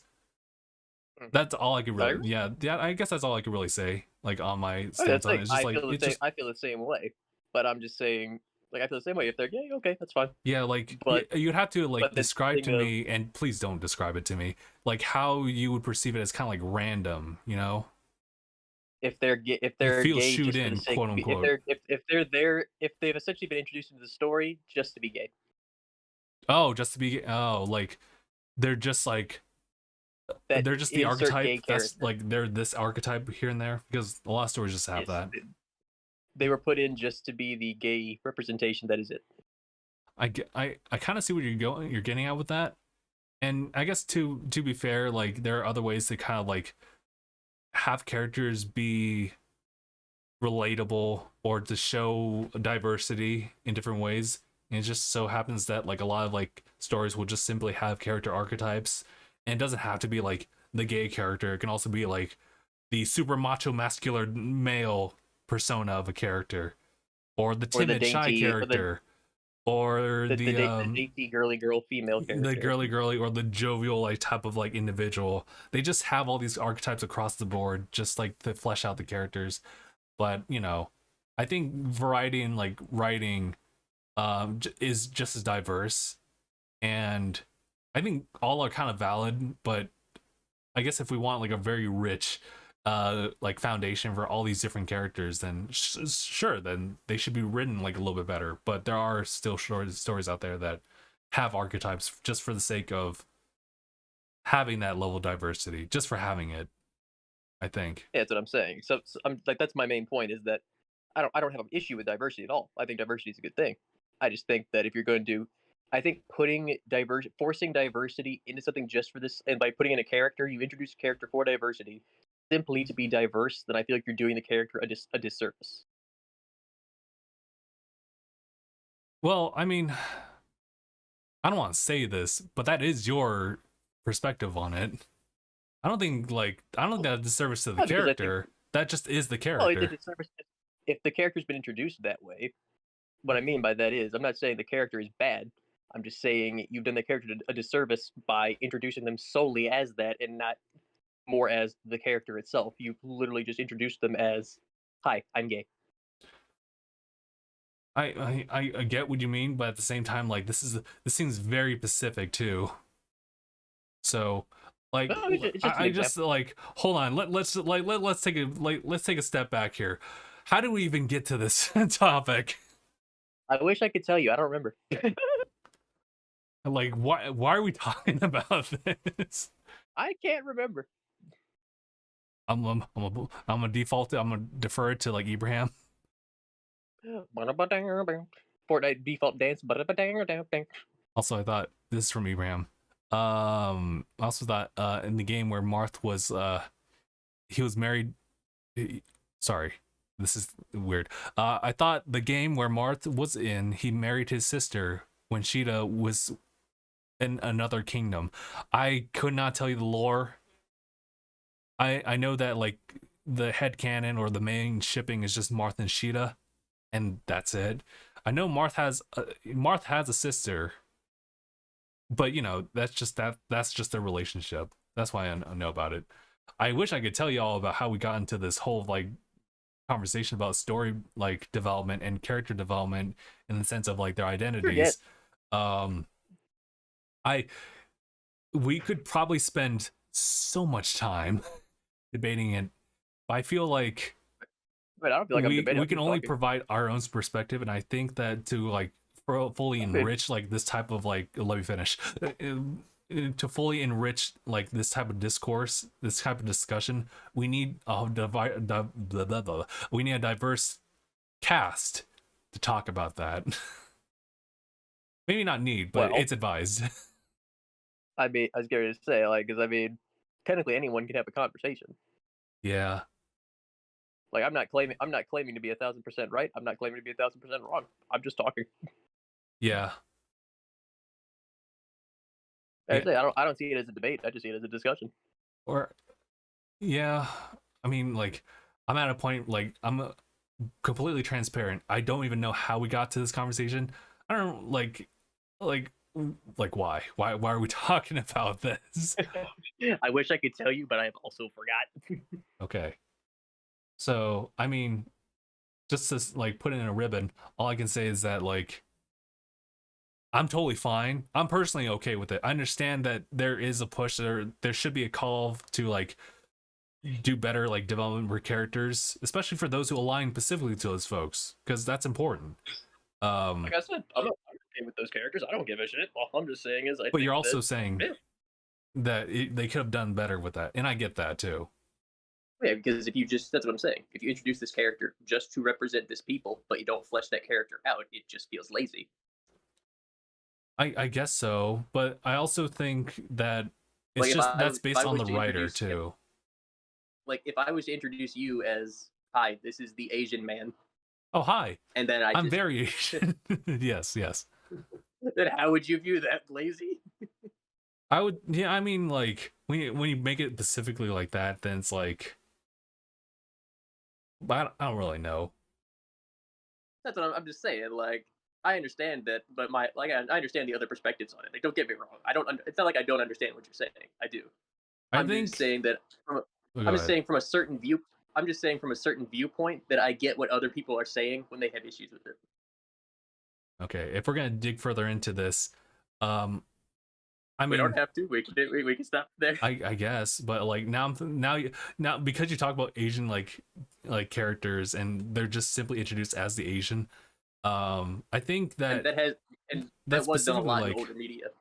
I think there's when you say that you're talking about like the Asian archetype essentially, where it's like they're And known for these that is stereotypes here and present in a there, lot of like yeah, literally. and that is present in a lot of older media. Yeah, and that's literally a Family Guy episode, right? Where like there's a specific like character archetype, not just by race, but also just simply like how they are. Um, Yeah, like because that's meant to be like a one-off comedy skit. right. So I think it depends too on like what the writer's intention. Like, are these characters written off to be like that like Yeah, distinctive character, or are they just simply there because you're supposed to try to represent something, whether good or bad? yeah, that's a fair point. I'll give you that. That's a very fair point. He's like, if it's something like with Family Guy, that's just a one-off skit that's meant to poke fun at a specific kind of thing. Yeah, and you know that's that to me that's kind of okay. That's fine if you just like if that's just for comedy's sake, fine. And if you want someone with like more of a character development, then you have to kind of look elsewhere. And that's just like I guess in between. Yeah, it's because you will not be getting it there. Yeah, for sure. So I like yeah, on actually honestly I have nothing else to add to that. It's just simply like it's just it depends on whoever's writing the characters that they'll give you the details that you might want, or you know they may not. Just yeah, that Yeah, just kind of is what it is. yeah, because then you'll see whether the writing is good or the writing is bad, and you can just decide whether you want to stay and support it or not. Can we say that it's good writing or bad? Just but I think it maybe depends on like the intention. Well, yeah, you can have great or bad intentions. I fully agree. You can have that intention, I think maybe but like good or poor intentions, like not good or fully poor thought out, intentions. like not Yeah, fully thought I out. just, yeah, intention is always a thing. I feel like intention is a very important thing. If you know what someone's intention was, then you can interpret that in a better way. Because then we could talk about like primary, secondary, tertiary characters, and you could have them be all fully fleshed out, but for the sake of time, you'd probably want to put more focus on secondary and primary, and tertiary characters Hmm. can literally just be that label. At least Hmm. that's how I'm starting to see it. Yeah, Yeah, that's oh my god, that's yet another thing we could talk about for hours. Let's not. it is a very intellectually stimulating conversation, though. It definitely gets the gears going. Like you start to like and analyze Yeah, it a just lot makes of the works in the past. it just makes you think. Makes you think for a little bit.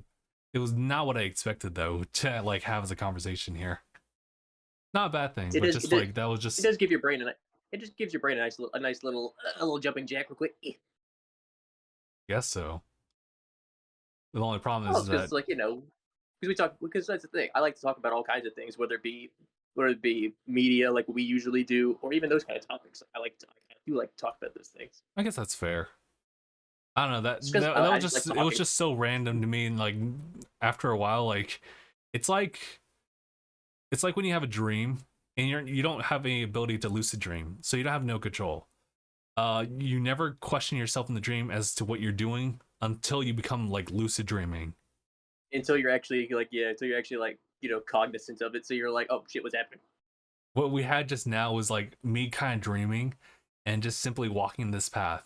And the moment I asked myself, like, wait, Hmm. why are we talking about like character development and stories? Like this is very deep. That's when I woke up. I was like, wait a minute. Why are we talking about this?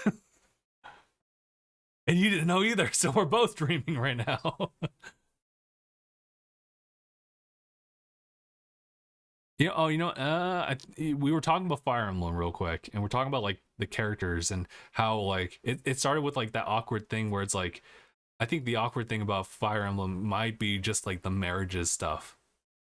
and then that's when it, I think, started to chain over to like, yeah, the same-sex marriage stuff, and that's where it began. Because um I think, looking back at some of the original like same-sex marriage character, or like sorry, yeah, just say like the gay characters in Fire Emblem, they weren't really a thing until like, I would say, Fates, because there was at least like one or two from like both sides that you could like marry either or, depending, like, didn't matter like exactly your gender, I don't think. Or yeah. So like, for example, like there's a character called Niles. He's part of Nor.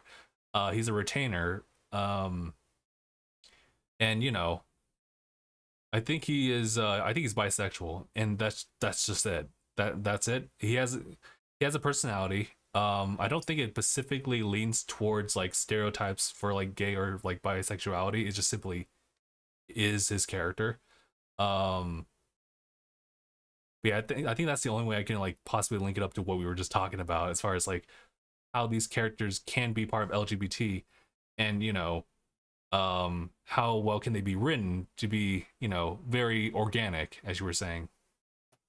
So I think that's where it kind of like, I think that's where we were starting to go off of, which is simply the whole same-sex like marriage, people being like happy about that, some people weren't, and you're just gonna simply have like that because it's just a change that people aren't used to.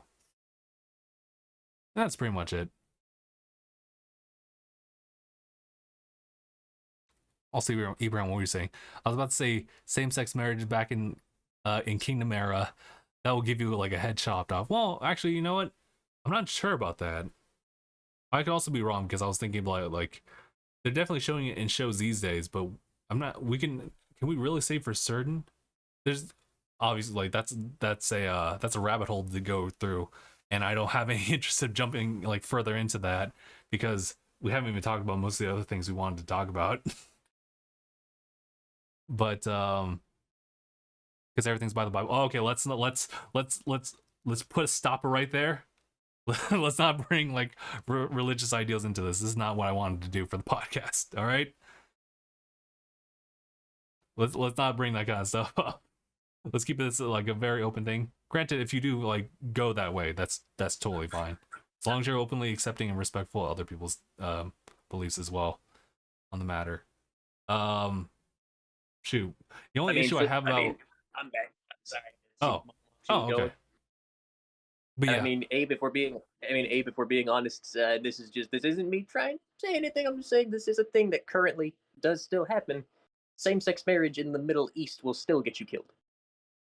that's true. Like, as much as we want to be accepting of everything, like there's definitely like other parts of the world that just kind of don't, and Yeah, and that's the thing. I do hope those parts of the world do embrace some more ideals, like to where we respect each other all equally.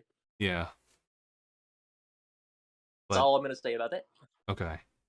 Well, it's kind of awkward because I don't really know where to go off of like that. The only thing I can go branch off of that, just to get back to discussions and whatnot of like our topics, Game of Thrones, really.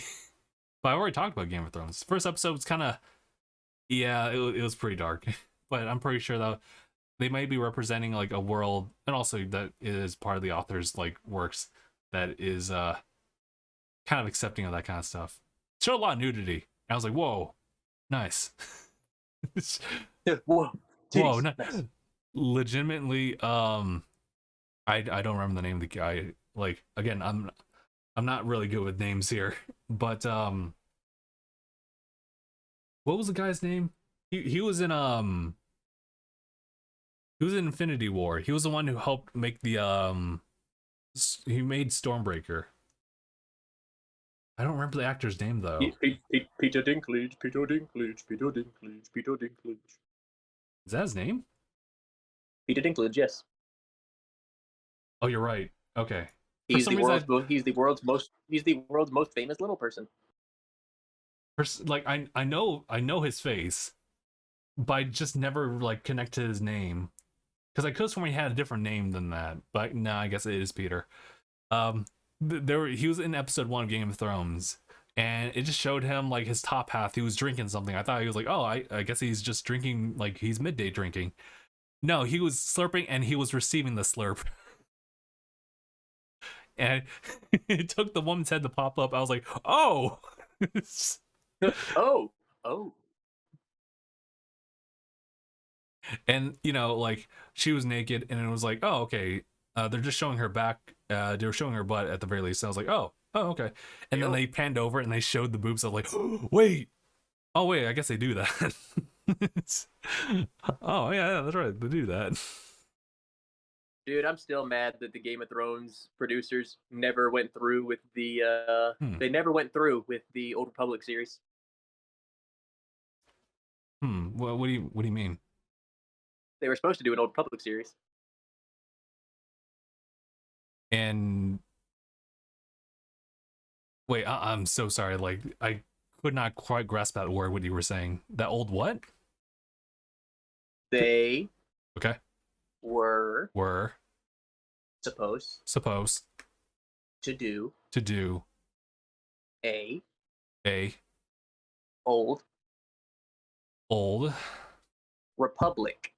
You did say Old Republic. I was like, wait, what? Like, what? Wait, so wait, what do you mean by that? Old Republic? Star Wars. We're still talking about Game of Thrones, right? They hired the Game of Thrones producers to make an Old Republic series. Oh, okay, I didn't know that. Okay, sorry, I couldn't quite hear. I probably would have heard that better if I had headphones on. I just don't really want to put those on right now. Yeah, I was just responding to what Abe said in the chat.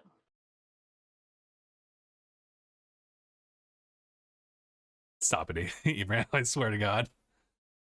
But oh, okay. Pringle Wild. Ah, I see. Okay, I didn't know about that.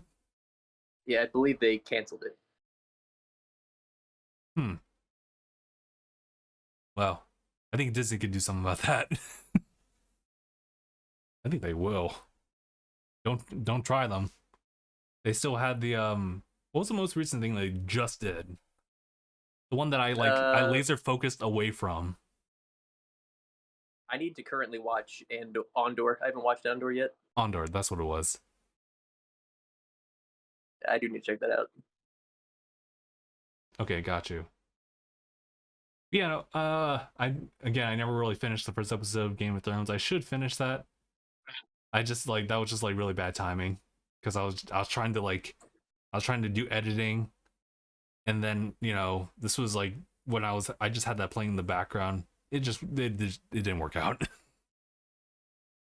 Multitasking is hard, turns out. We don't have a really set mind for it.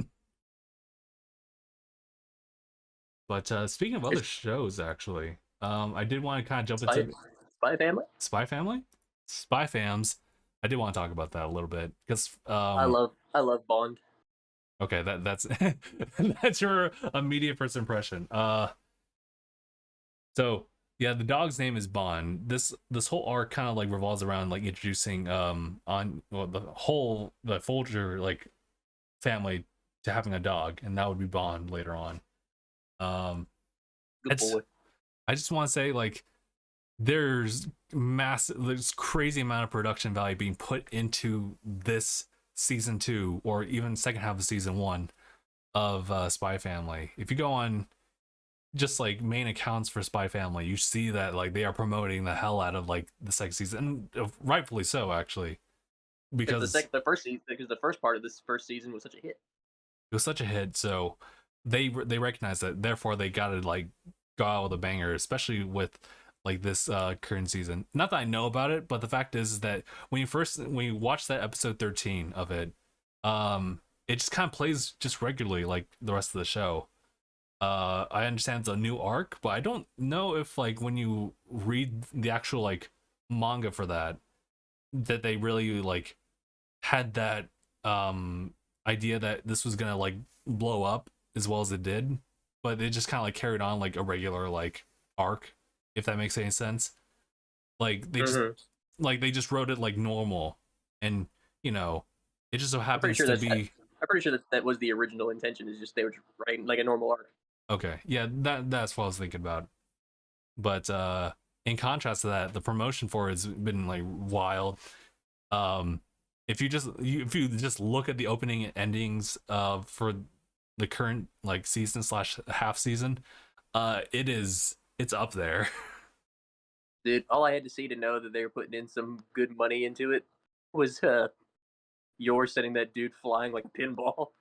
That was funny. I like that. She kicked the living shit out of him. It took me back when she did a backflip up to the ceiling to like scope out like the entire adoption center. It was so nonchalant. I wasn't even expecting it. Right. I was concerned as to whether or not anyone would catch her just doing that, and they did, but it was for a comedy reason. But they said, oh. They were so shocked, like, wait, what? There's just that one guy who was like, oh. That one dude was literally the only one who caught that. He didn't even have a big reaction. He was like, oh. But yeah, going back to Mark, yeah, Bond, the dog, interesting character, given the fact that like it's a dog that was specifically trained to be like very intelligent, but this one has it was like certain scientific things were involved to make them intelligent. Experimentation, yes. And I'm not sure how this dog does it, but senses are so keen, he actually sees the future. Very briefly. Although I guess to be fair, like it goes a pretty long way, because Bond saw the family, and though he wasn't actively seeking them out, he did recognize Anya, and then proceed to share like his memories with her, or at least she read them. So it was interesting. Yeah, I think she shares a connection to him because he is, in a sense, he is a telepath like she is. In a sense, that's how she picked it up. It's I guess it's one of those things where, like, in this world, like in the world for Spy Family, it is about like there's experimentations being done. So there are certain unique individuals with specific powers that are just kind of like not fully well like explained per se. It just simply is as a result of an experiment. It is what these. Yeah, so for Bond, he does see into the future, and there's no further elaboration on that. It's just that like he just has the power for that. What I like though is the fact that like he has all his abilities, but he's also he's very much so a pacifist. He's protective, but he knows when he can't do. He's like, oh, never mind. I guess that's also the case. Like, if he can't win the fight, he knows he won't do anything. He was protective of Anya. Then that guy got a pipe. He said, he's hid behind Anya. Yeah, I like the fact that he takes Anya away from the bad guys, and Anya's like, oh hell yeah, let's do this. This is so exciting. We'll stop this crime. I'll become Starlight Anya again, and he just runs like around the block. Yeah, just a circle. She was scared at first, but then she's like, oh wait a minute, this is awesome. Yeah. Did you also get a sense that like he did that because he knew that Yor was going to show up, or was that just simply like something? I didn't make that connection, but that is a possibility. Yeah, because I was like he's so smart. Why did he run in a circle? I mean, Anya was directing him. But you know how, like, I mean, granted, he may not fully understand like human speech per se, but the fact is that Anya told him to go into the building where like Yor was, but he ignored it. Yeah, but I think the difference was you saw when she started using her feet to like tap him on the side. Yeah, but like a horse. Yeah, but she wasn't really like guiding him at all. He kind of went his own way. I think what could have happened, and this might be like really giving Bond so much credit for it, but I think it's because he knew that Yor was going to show up and rescue them that he decided to take them in a back alley specifically to have this be taken care of. And that's why he ran around in a circle. That's why he ran in a circle. That's why he got so tired. I don't know. I feel like you might be giving him a little too much credit there. Yeah, I might be giving him too much credit because he'd have to have the foresight to know that he can't cause a ruckus too much. He can't have Yor be exposed. That's like too far ahead of things, but I can't help but think about that. I mean, maybe. I mean, like he could. Maybe you're right, but I mean, for like, I was just assuming it was because Anya was directing him. That's why he's not the one doing it. It's Anya, so he's like, okay, let's do what she says. Yeah, because I can't help but think about like when he was saving the other kid from like that cyanide collapse.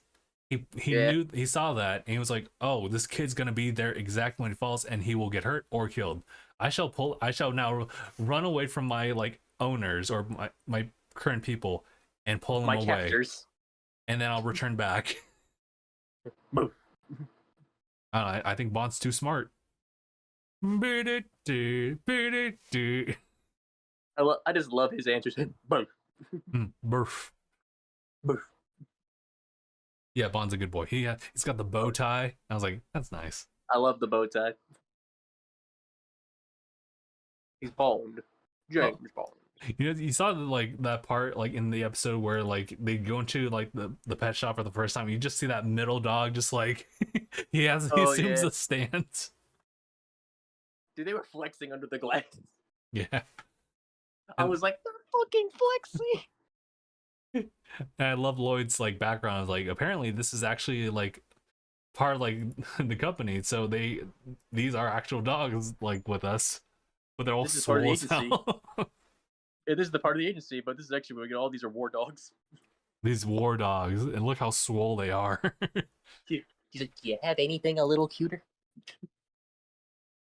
We actually are expecting like a bit of like dogs from like the adoption center. They were adorable. They were. They saw the dachshund. I was like, aw. And my cousin has one, and I have one next to me, so I know exactly what they mean. They say, "Oh, look, a little sausage." It's stubby little legs looking so adorable, and Anya's like, wait, does that mean I'm cute too? I mean, stubby legs are very cute. I mean, think about it. When you see a baby, you think, "Oh, look at the little chubby legs." When you see a dog, "Oh, look at his little legs." I'm gonna be honest. Puppies are still cuter than the babies. That's all I could say. That probably it depends on the stage. I think it also depends if it's my baby or not. Well, it's also this, because think about it. Okay. I know this. I can tell you this right now. My nephew currently is fucking precious. Okay. But when he came out, you know, he's in the phase of what I call the alien phase. The alien phase. But after you give them a couple months, they start to look really cute. Okay. It's their cute phase, I say. Oh no, I get that. Okay. Yeah, that's where I say, don't get me wrong. Overall, you're not wrong. Puppies are absolutely way cuter. But I'm just saying. Thank you. But I am saying that babies at first start out behind, but then they catch up when they get to their middle like cute stage. I think, I don't know. I'm pretty sure like if I hold like a newborn, I think I'll just think about like how tiny they are. And they're then itty bitty, bro. And that's the feeling that would overtake me. And then later on I'll be like, oh, that's a cute baby right there. That's a cute baby right there. But that's like a couple months in. Oh, I can already tell you right now, when I hold my kid for the first time, I'm gonna cry. I am gonna cry. But it's weird because like when I look at a newborn puppy, I'm like, oh, this is so well, I mean, yeah, it's also very small, but it's like also so cute. I think it's also because they're furry. Oh, they're also very fuzzy. They're very fuzzy, and anything like, have you noticed that a lot of things that when they grow up to look dangerous or like aggressive as babies, they're so fucking cute. Like I don't know what it is. It's just, I guess when you're young like that, almost everything just looks cute. Yeah. Almost. There are some things that no matter how much time you give it, that is just disgusting. But there's other things where you see and it's like, oh, okay, that's actually very cute. Yeah. I can honestly say I don't know if there's anything in the world cuter than a baby panda. Ooh. It's like, ooh. Pandas are not very smart, but damn it, they're cute as shit. What about baby seals, but when they have the fur? Ooh, They're so precious. They are just water doggo. they're just what? That really if is what they wild, are. why friend shaped? They're just water doggos. The water doggos. Essentially, they're like semi-aquatic water doggos. You look at baby alligators, you're like, oh, this, you know, this it's kind of cute, and then they do like the baby death rolls. You're like, oh, it's, Baby alligators, they could be. There's like you can say like for a little bit, they're like okay, they're kind of like a tiny. they're kind of in their squeal way. But once you see that mouth open, you see those eyes open up, you're like, okay, never mind. For me, it really is just the death roll. Like that's like, oh no, no, it's not cute anymore. It just tells you like, oh, they're trying to do that. Oh yeah, they instinctively know. Well, yeah, it's because that's just part of that's their nature. Yeah, Like, it's just instinct. That they got the ultra instinct. You know what I mean? Well, yeah, think about it, because they're literally dinosaurs. This is true. Like, they're legit living dinosaurs. Well, at least they aren't like those like nurse shark like newborns.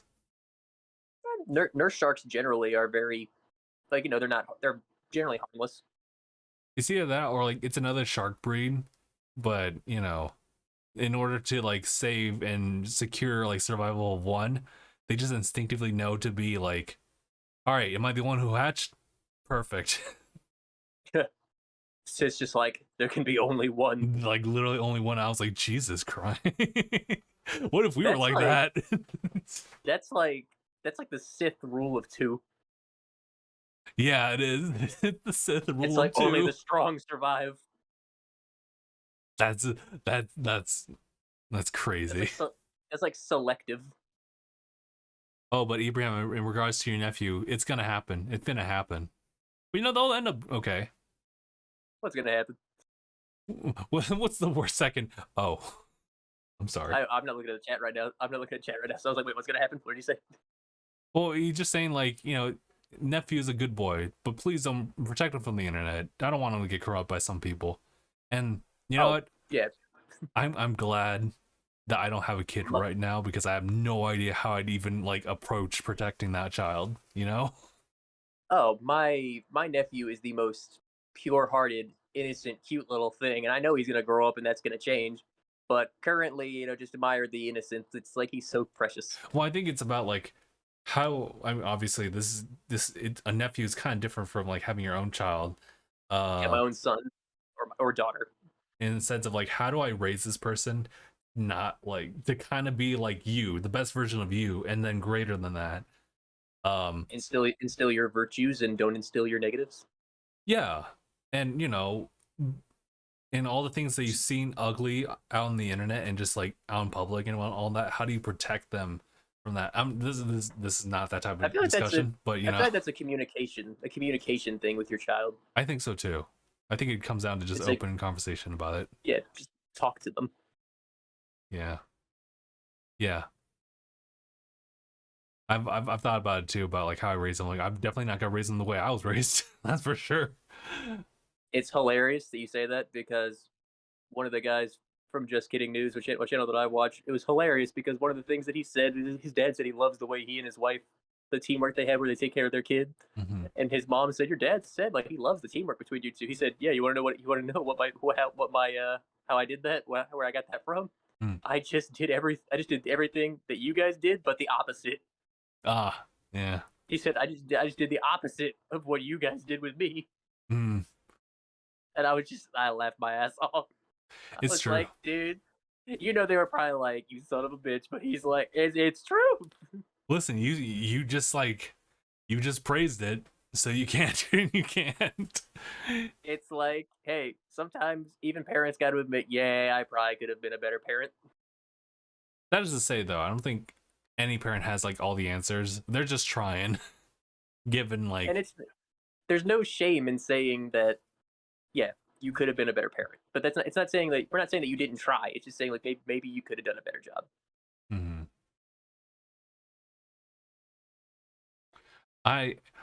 all I can say is that like currently as I am, I'm just kind of happy like how I ended up being.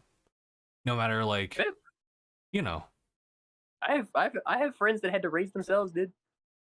that you know what? That's eye opening. Friends that raise themselves is Because they just knew what was the good thing when their parents didn't. yeah. It's a It's like certain it's a miracle that they turned out well. yeah. Some people learn it later on, but adults don't have all the answers, and maybe not even the right answers when you hear it. So I know that Yeah, when it's just difficult sometimes for yeah, people. for me when I was growing up, my folks just had the answers. I would usually lean towards them being like correct or just simply that's the most useful answer that I'm ever gonna get right now. I'd say whether it be right or wrong, they had an answer. Yep.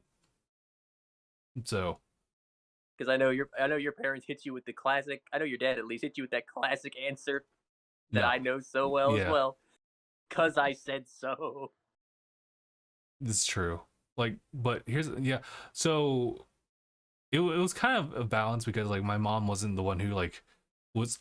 I mean, she's the working mom, and my dad Yeah, was the one that she was stays at home for the most part. Like they both your dad was a worked. stay-at-home dad. My dad was the stay at home, especially like I guess when I was born for sure. Um, Mm-hmm. Yeah, I mean it helps to have a parent at home. yeah. So even though mom was the one that was working, she was kind of the emotional support, although not to like not like in a counselor slash therapist type of way, but she was the one that I go to, and she wouldn't be the one um who wouldn't like reprimand me for most things at Well, all. yeah, that's a very mom slash feminine trait is that kind of thing. I feel like that doesn't apply to most mothers though. I think it depends on the culture too. Yeah, I mean it's this thing. There are guys, of course, who are very like that, but I do feel like majority of women and especially moms, they have the type of nature where it's like they're not going to reprimand you until they know that emotionally you're okay. Yeah. But yeah, that was kind of the dynamic I had. And like for me it was like whatever my dad says goes because I cannot actually rationally, even if I had the capacity to rationally reason things out, because it was really a yes or no, and that's the ultimatum, which I can And respect that's that still because but it's also not the but it's also like yeah, it's like you respect it because it's like I guess it's the easy route as a parent to like rather than explaining, it's like because I said so. And I can understand that, but at the same time it's like it's also not the best for teaching them how things work. well, I mean, I guess if it gets supplemented with the fact that you're raised to do whatever a higher power tells you what to do, Mhm. then it's kind of hard to like argue Break out of against that. that. Like I think I was raised in the mindset that like you should like definitely follow the rules. You Hmm. should be obedient when needed, and don't try to start anything. Your parents definitely raised you very safe. Yeah, and to be fair, I am kind of grateful because I do see like a lot other crazy alternatives that could have happened. I'm like, oh, I'm so happy that things are how they are. Because I was raised very similarly, but I was also raised with this in mind. What did your parents? I just want to see check the difference. What did your parents teach you about fights Don't do it. Avoid at them. all? Like Don't at all? start. Yeah, don't start them. Avoid it. Avoid like that type of confrontation. That's it. They didn't teach you because here's the thing. This is what I was taught. Hmm. I was taught don't start it, but if someone starts it with you and they're not leaving you alone, you finish it. Oh yeah, that's the exact opposite. Like Yeah, because I was taught like to stand up for yourself. I think that like now hearing those words, I think that's pretty noble too. I just Yeah, it's like you didn't start it, but damn well you gonna finish it. it's one of those things where I think I was taught that one, avoid them and prevent that, but if it does happen, go report it. Like tell a I teacher, mean, and yeah, that's also valid too, of course. that's valid. That's valid for sure. I was just curious as to if your parents taught you that or not. Like self defense. Like just don't start the fight, but if they do it to you, like hey, if they hit you, destroy them. Yeah, I was never taught that. if they hit you, you're like, teacher. I mean, not in that capacity, but it's like one of those things where it's like, if you don't want, like, obviously, I think I was inclined to just never engage in that either, so I wouldn't be able to do much with it. Like, Well, there's I mean, definitely times where I've sometimes, tried to start a fight because I was upset about something, but it was like, I'm not gonna like throw hands for it, you know? yeah. But I mean, so like engage. Like, no, here's the thing, because a lot of times when that does happen, sometimes you're not even trying to engage it. It just happens. Mm-hmm. Yeah, it is what it is. Also, I hear my cousins from outside. Your Mike's doing cousins are really outside. good, but I can't hear them. Oh, your cousin's just visiting. Yeah, they're visiting. They're the same ones where you open up the door, you actually heard them, even with the audio filter. Oh yeah. Oh yeah. Just that. Yeah, they got I think their volume is just a little above the average here in the household, generally speaking. Like if I was going to, Just on. hmm. Oh, but Do they speak Vietnamese? they do. Yeah, like my brother and I were the kind of few people who didn't actually like learn it like my brother did, but that training never fell through or went through, so he eventually Is he forgot about it too. does he still speak it, or does He he doesn't not speak speak it it. anymore? He under like both he and I understand when it's being spoken to because we're so used to it. Because To a certain you just extent. learn to recognize what the words mean. Sometimes like my grasp is very little, but certain like word cues I can hear and recognize that. So Yeah, it's just sometimes you just learn to say, oh, that word means this. This word means that. right. So I think that's like where my brother and I are. He might have a better grasp at it than I do. Unfortunately, I developed the knack of just like not hearing it, selective hearing. I wonder why your mom didn't teach you. I think it was a decision just simply to just not really teach us. And that was just it. Yeah, because I was like wondering. I was like, she didn't want to pass the language on. I think it had to be both my parents' decision about that. I think it was one of those things where it's like they want to integrate us like more into like, you know, Oh, yeah, a little bit more so. yeah, Because otherwise, that if we were to learn the language, we would develop the accent for it. yeah. Well, you And can. there's nothing wrong with the accent, but Well, that's the thing, because like my wife's bilingual, and she doesn't really have an accent. have I heard it before? I'd have to listen in. Like, but that's the thing. It's like you can develop the accent, but that's also the more you speak English and the more you live in America, sometimes you can keep the language, but also have the standard American, like, Yeah. hello there, how are you doing today? Hi, are I you? always think that because when people say you have an American accent, in my mind, an American accent isn't like from the South or is it from New York. To me, like the default American accent is, "Hello, how are you doing today? My name is John." My name is John. It is a I feel pleasure like to meet you. yeah, because I feel like this is the default American accent. I get I what you feel mean like though. It it's definitely like depends on the region too. yeah, but if I was to say like what is default American, it would be something very much like this. It is something very plain, very flat line. Nothing, no twang from the south, no No slang, twang. no twang from the south, no kind of street sounding from the north. It is very baseline. I think. Well, I mean, I wish I could. I wish I could pick up like specific accents like within America, but But have I you ever been to the East Coast? I've never been to the East Coast. But I do. Of course, I've heard like thanks to the internet, just like people with that type of accent, and it sometimes it's like it's noticeable, but sometimes I need to just get a reminder by actually hearing them like naturally go through it because um I think there could have been a part of me where like I learned Vietnamese, but also be able to speak English fluently, but my accent's different. That's why I think. I I had an accent as a child. Mm. I noticed it because I was watching home videos of my sister like last month, and I was like, "Oh fuck, I forgot how I talked." Because like I think it was first cousin first removed Austin, my actual cousin Jimmy, Jonathan, Yvonne, they all have accents, but they all speak English fluently. But they also speak Vietnamese as well. But of course, they have the accent, and like my brother and I literally have almost the same voice. It's probably changed a little bit, but we have like, yeah, I guess I'll say the California accent. Surfer bro. I can't be like that one dude like on TikTok when I was like, when they told me to go back to my country, I'm like, dude, you really want me back in your mom's place? You really want? I like that. I like Caught that a vibe. Baby, you coming for the week? I love that shit. You want me to go back to my mom's place? Like, dude, you really want me back in your mom's place?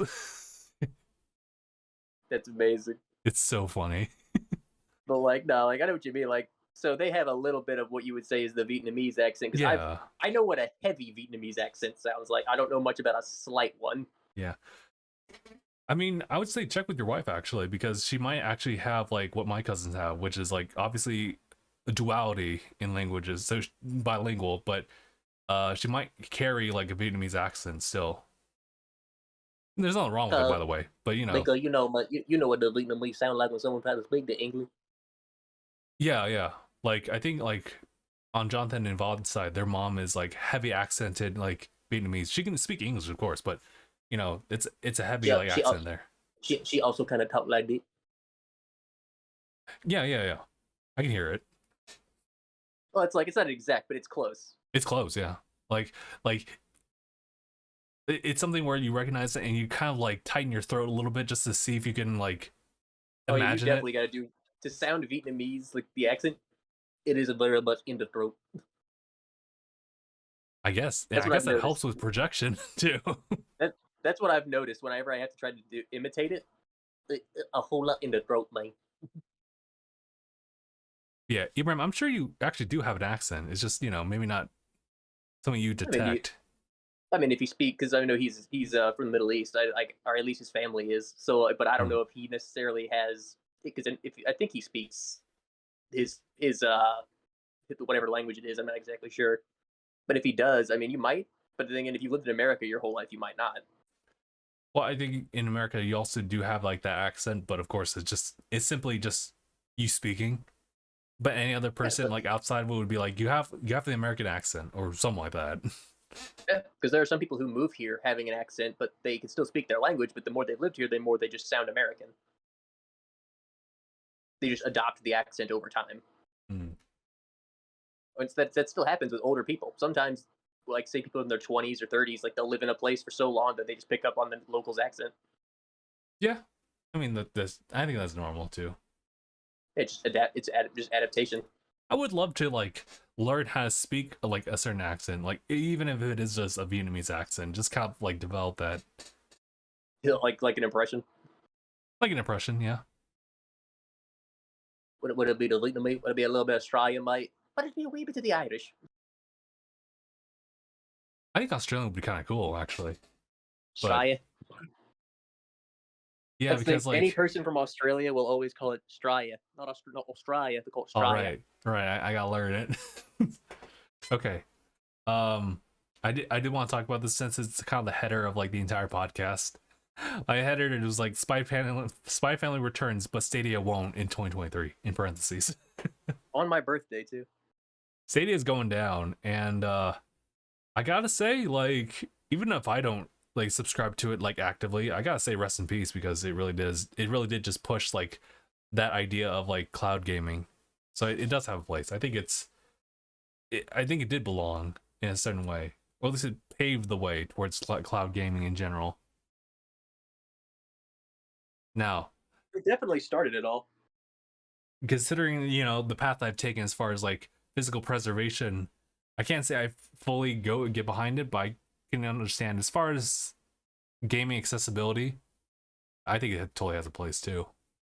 Oh, they definitely, whether we like it or not, streaming is the future. Mm-hmm. Like, I think that's just the cold hard truth we need to accept. Whether we like it or not, more than likely streaming is the future. Yeah. But yeah, and you know, even though like that might be the future, I would also say that like just like how we preserve ways of like presenting media or entertainment, I think, you know, Well, don't get me wrong. I those think you're won't be right. I thrown away think that either. there's always going to be the older manual way, just in case the other thing messes up. Mhm. Obviously, it's like you always have the manual switch for when the usual systems is aren't working. Yeah. Or just isn't for you, you know?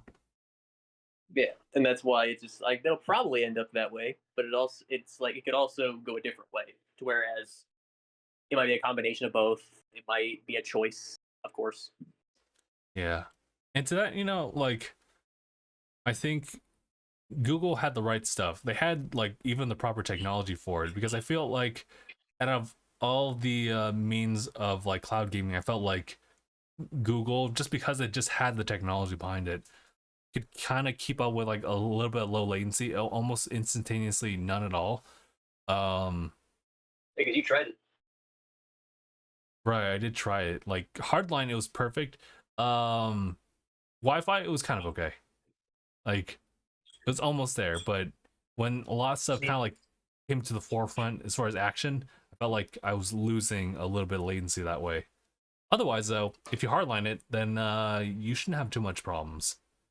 If you find it, believe it. Right. I couldn't fully get behind it though because you know kind of what I'm going with, but you know. Understandable. What else was I gonna say about that? Oh yeah, the fact is that Google also announced the fact, or Stadia is also going to be like refunding anyone who's just like bought stuff. I'm not sure about like the games per se, but definitely any hardware you needed for it. So I might just get Because refunded for that didn't too. they made like physical Stadia like controllers, right? They did, yeah. Did they make? No, they didn't make consoles, did they?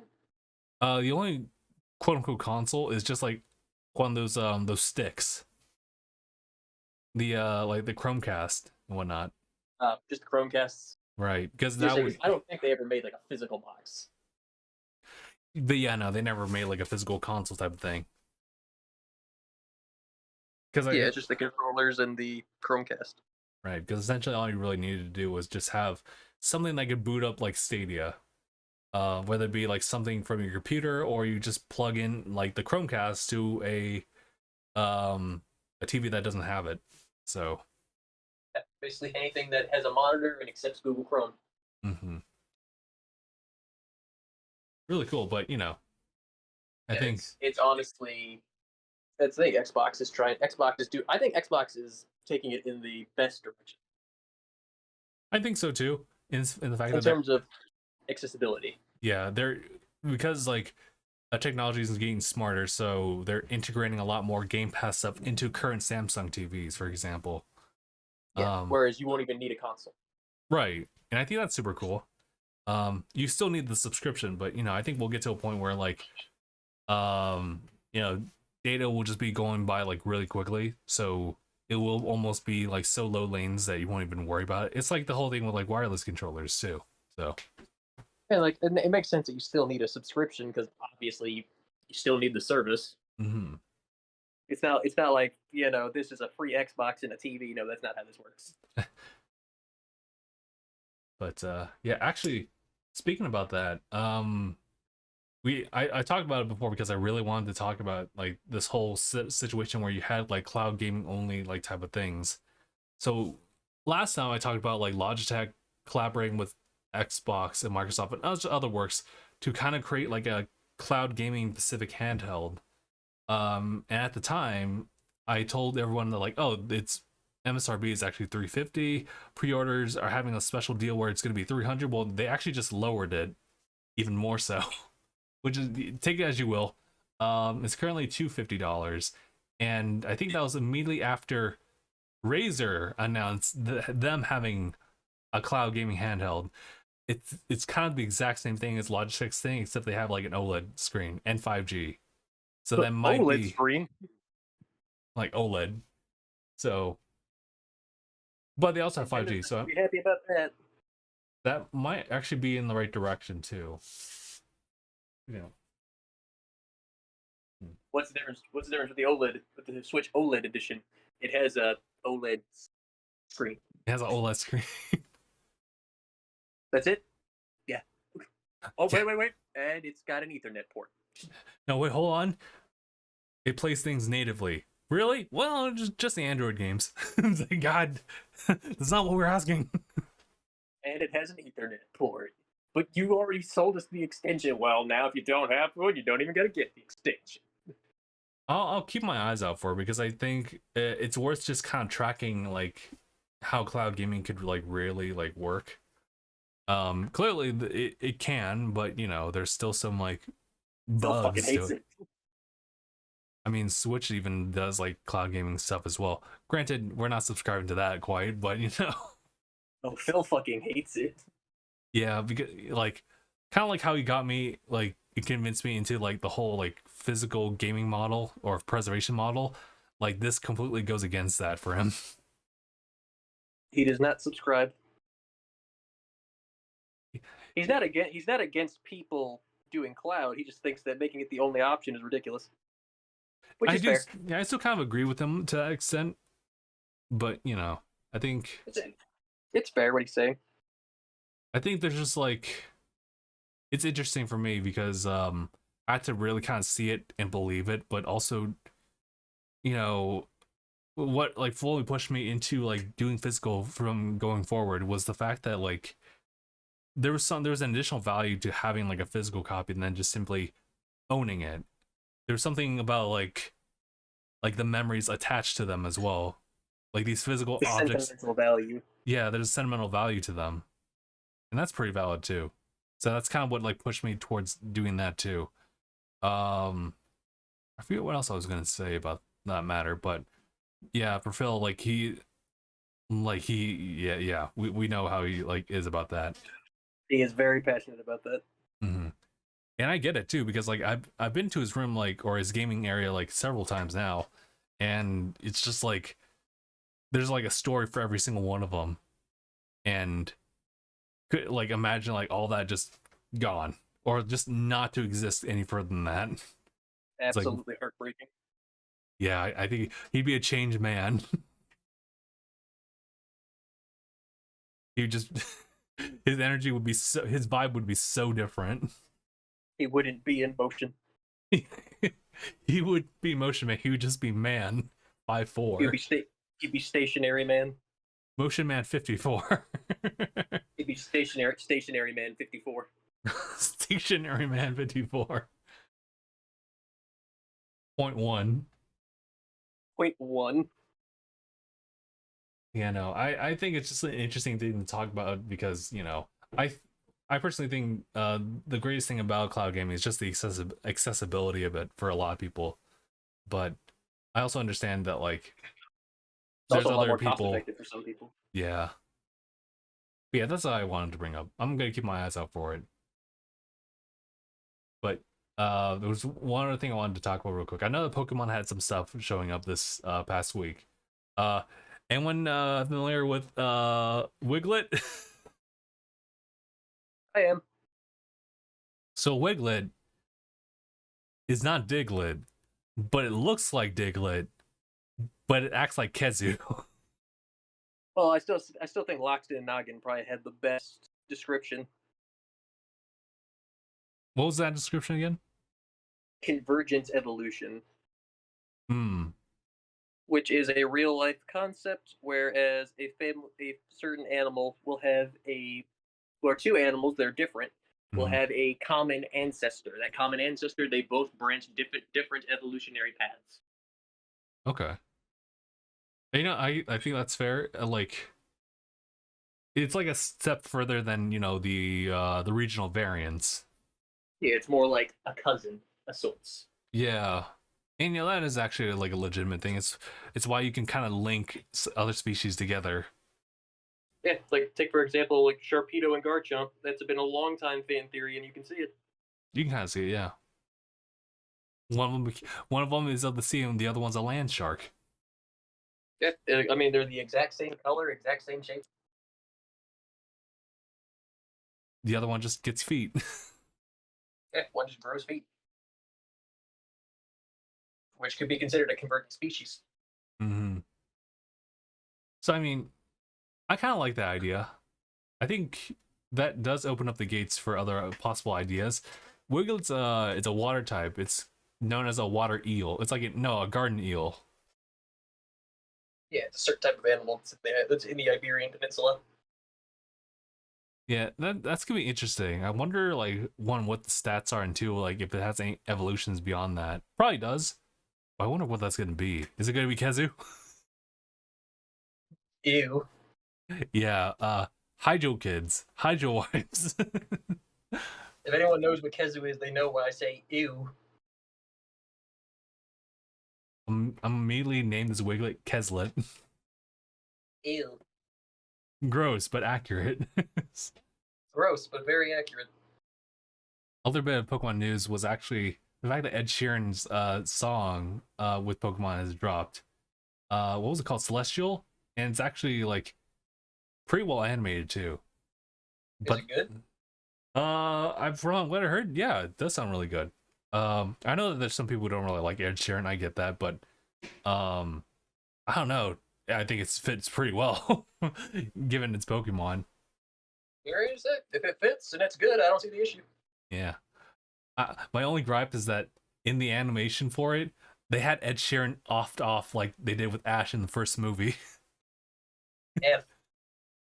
I was like, damn, dude, they just killed Ed Sheeran just like that in the Pokemon universe. Maybe he really loves the first movie. That's true. I know that was a huge moment in Pokemon. Yeah, maybe Ed Sheeran is just an OG fan. He really loves the old movie. Yeah. I guess that makes sense as far as the design and everything. Especially like how old is he? I don't actually know. I guess we finna look up. Because that'll tell us if he's of age. He's currently 31. Jesus, he's closer to my age than I thought. Oh, he's absolutely the age where he grew up with Pokemon. He's definitely the age where he has nostalgia feelings, and can actually like formulate it like with concrete like memories of it. Yeah, so he's probably just a huge fan of the first movie. Yeah, I don't diss that either. I think that's totally true too. That's a great movie. It was a great movie. Still holds up. Yeah, I can see that. Still makes you emotional. Yeah, it hits different. I think it's the fact, like, those types of stories get to me a lot, in emotional state, as far as like trying to like break one's like closed out feelings, especially when it comes to isolation and rejection and just pretty much everything that Mewtwo kind of builds himself up to. He has zero trust in humans because of how they treated him. He's the people for the Pokemon. Basically. Yeah. And then he sees all these trainers, he's like, bleh. And then he sees Ash, he's like, what the hell? This is unheard of. He said, a nice one? Jeez. You mean they're not all bad? Was he, Ramsey? When Pokemon Scarlet and Violet come out, there's going to be a surge in off-brand or Rule 34. But that's still it's just like any Pokemon. I think every Pokemon's like that, unfortunately. God knows the amount that came out after Sword and Shield. Rip Sonia. And even further back then, I don't want to like put names out there because it's kind of gross to even imagine it. But people be wilding out there. It's kind of a problem. You're not wrong. Listen, just be optimistic. Just don't even look there.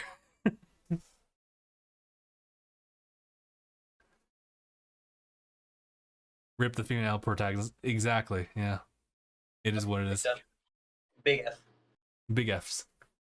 Any other things I want to bring up? We are now like, what was it? 2.5 hours in. It's been a long one. It's been a long one.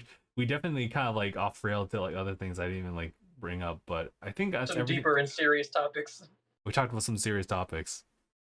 No, I think that's pretty much it. All I can really say is that Limited Run, please deliver my stuff.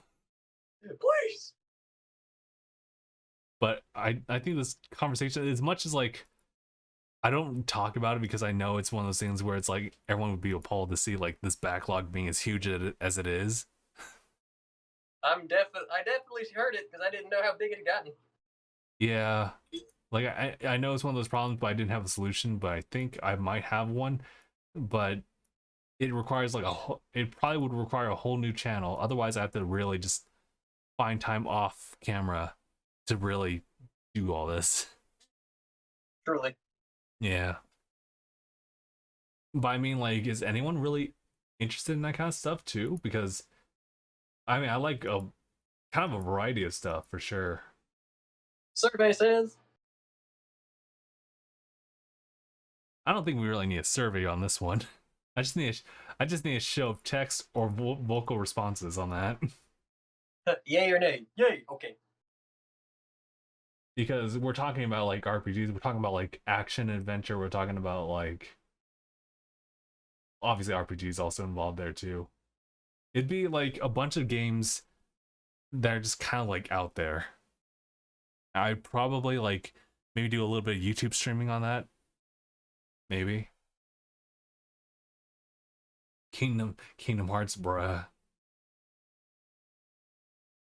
You know, Kuni, No More Heroes, Rayman, even some indies here and there. I just play the entire backlog. Well, not all of it. Some of them I will save for streams on Twitch and whatnot. I mean, I'll see, because I kind of want to like put a little bit of effort towards it too, as far as like the branding of it, since it is so diverse. Right. Guess we'll see. Yeah, alrighty. I think that's everything. Mark, is there anything you want to add before we adjourn? No, I think we've covered pretty much everything. I know that there's a bit of manga stuff going on as far as My Hero. But I feel like that's something to touch up on like during that cover for the chapter. Usually tomorrow. Yeah. But all right, we'll go ahead and call it here. All right, so that'll be it. Thank you guys so much for tuning in. This has been another episode of DangIT Prodcast. It's been episode 430. Sheesh, dude. My name is Justin. Fuck. And thanks for watching. Abraham, no, it's not gonna be on Twitch because the branding and algorithms it. But that's it. All right, take care, everybody. Hashtag bye, everyone. Hey.